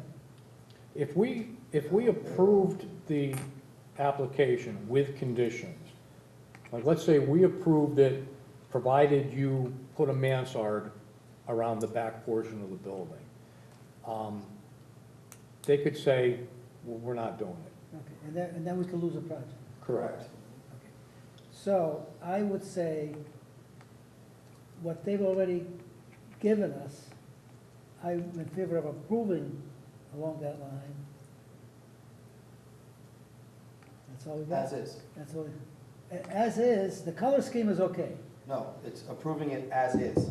So that you're either saying that you want it the way it is right now. With the change with in the the change of siding. the siding. Yeah, And that's it. that's it. Or you want to make some other suggestion. I don't want to make any other suggestion from this, if we might lose the project. So I would just go along just with what they agreed on changing the siding. There's your three. Well, I want to hear from everybody. I agree. Leon? I said to No, you said you could go either way. You That said was the either last way. statement you Can made. you That's put your foot in the What's your sand? opinion? My opinion doesn't matter. It Well, doesn't- We need Leon's opinion. You No, know, you're I throwing out my don't opinion. weigh in No. until the very end, No, because I don't is want that to so? sway anybody. I don't want to be, accused of trying to, push the Leon, commission I one think he way or wants the another. mansard roof. No, Bill, Leon, yes or no? because I know what your comment's gonna be. Well, okay, everybody's gonna disapprove it. What's your comment on it? Why just throw it back on me? You're just throwing it back Well, over no, here. I threw it on Michael, I understand Dominic. it. We I heard his understand comment, really. I mean, Yeah. we know that He he doesn't want wants changes to make it more He wants another change. New England. No, I Which don't would think it be meets, nice. I don't think it meets our regulations And as you far said that as, from the beginning. the type of design we're looking at. You're right, Right. it doesn't meet what Which we is- want in Monroe. Which is why I got all of the It really pictures of the doesn't. other projects Right. that we approved in the last 8 years. This is not in line with, So you think, do you think if we make adjustments to it on our own, do you think they're gonna go forward? I have no idea. Well, I'm just saying, that means In my heart, everybody over here no. believes, no.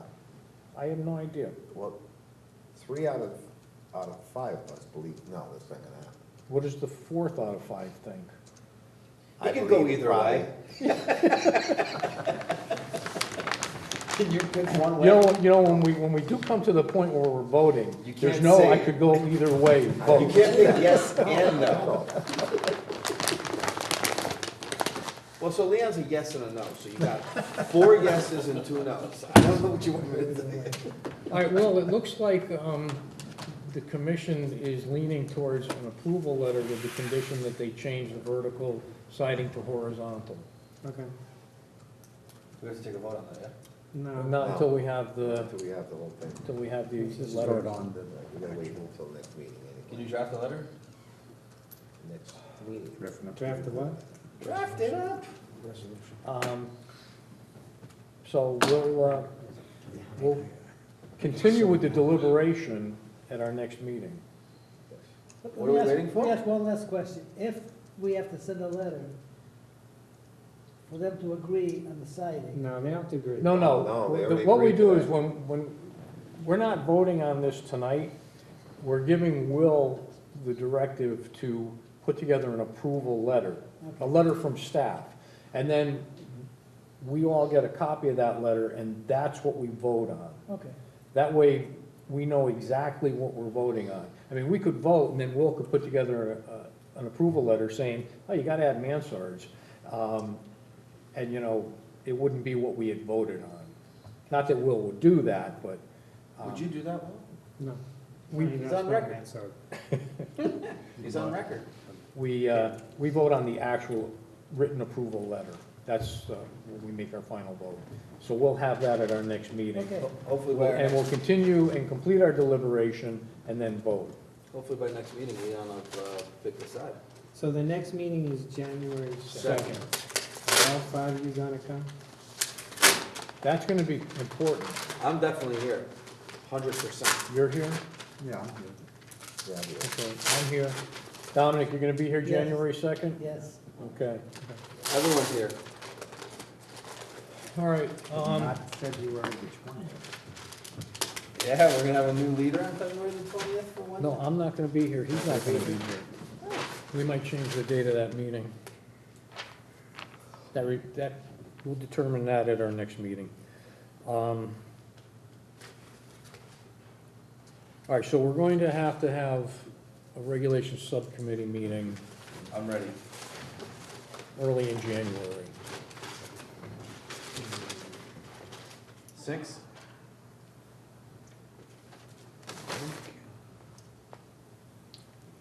Well, could you do Monday. the 30th or? I don't care.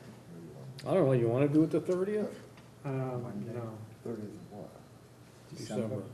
no. No? Yeah, you can. What's that? You? Not without you. 6? Then you have New Year's Eve, New Year's Day, then we have a meeting. How about the 6th? It's 6th. All right, I'm good so for the 30th if anybody else. wants. Will's not. What? All right, so we'll have a subcommittee meeting on the 6th at 5:30 PM.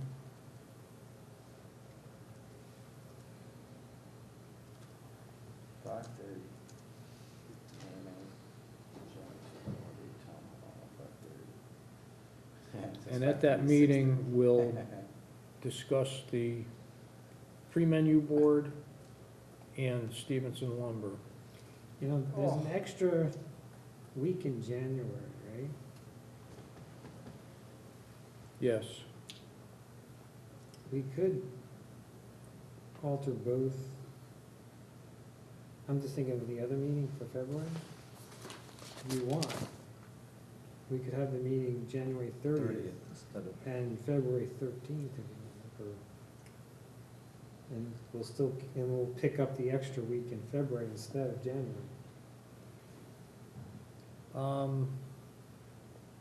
Hey? The only thing- Instead of the February 6th and 20th, Yeah. change it to January 30th and February 13th. And if you were to vote on the 16th to pass it into, have a hearing, We'll have a meeting on the 30th? we have, Yeah. have a meeting on the third, I don't know if that's enough time. Oh, so you want to pick up an extra week in January? That might not be enough time, though. Well, why don't you look at it tomorrow, and Yeah. Okay. Yeah, it's short, like 3 days. we'll decide, and if we can do it, we'll make the change. Yeah, I mean, that's just a way to keep them all staggered, so. Yeah. Okay. So January 6th, P and Z, January 6th, 5:30, subcommittee. 2 o'clock is our regular meeting? I mean, January 2nd? January 2nd, I've yes. been here too long. I've been here too long.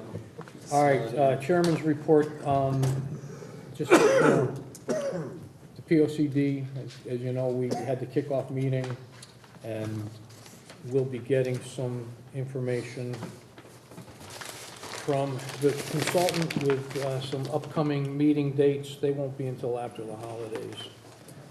Rick, do you have anything new on that? No, but I just want to publicly thank Will for posting the POCD on the town webpage. Put a lot of thought into that. Who did that? Will, Good job. and just remind all the webpage. It's all up, it's updated as of today. Any commissioners have anything to report? Yeah, I want everybody to have a happy holiday. That's my report. Merry Christmas. Staff have anything else to report? Joe Chapman just wanted to let the commission know that we're moving ahead on the citation. It was upheld Which for one? Grasso Okay, for Pepper and, Street. and the other one on Casella. Casella. So it's in special counsel now. Okay. So I'll give a report at the next meeting. Anything else? No, sir. Okay. Everyone have a Merry Christmas, Happy New Year. We're adjourned, 10:21.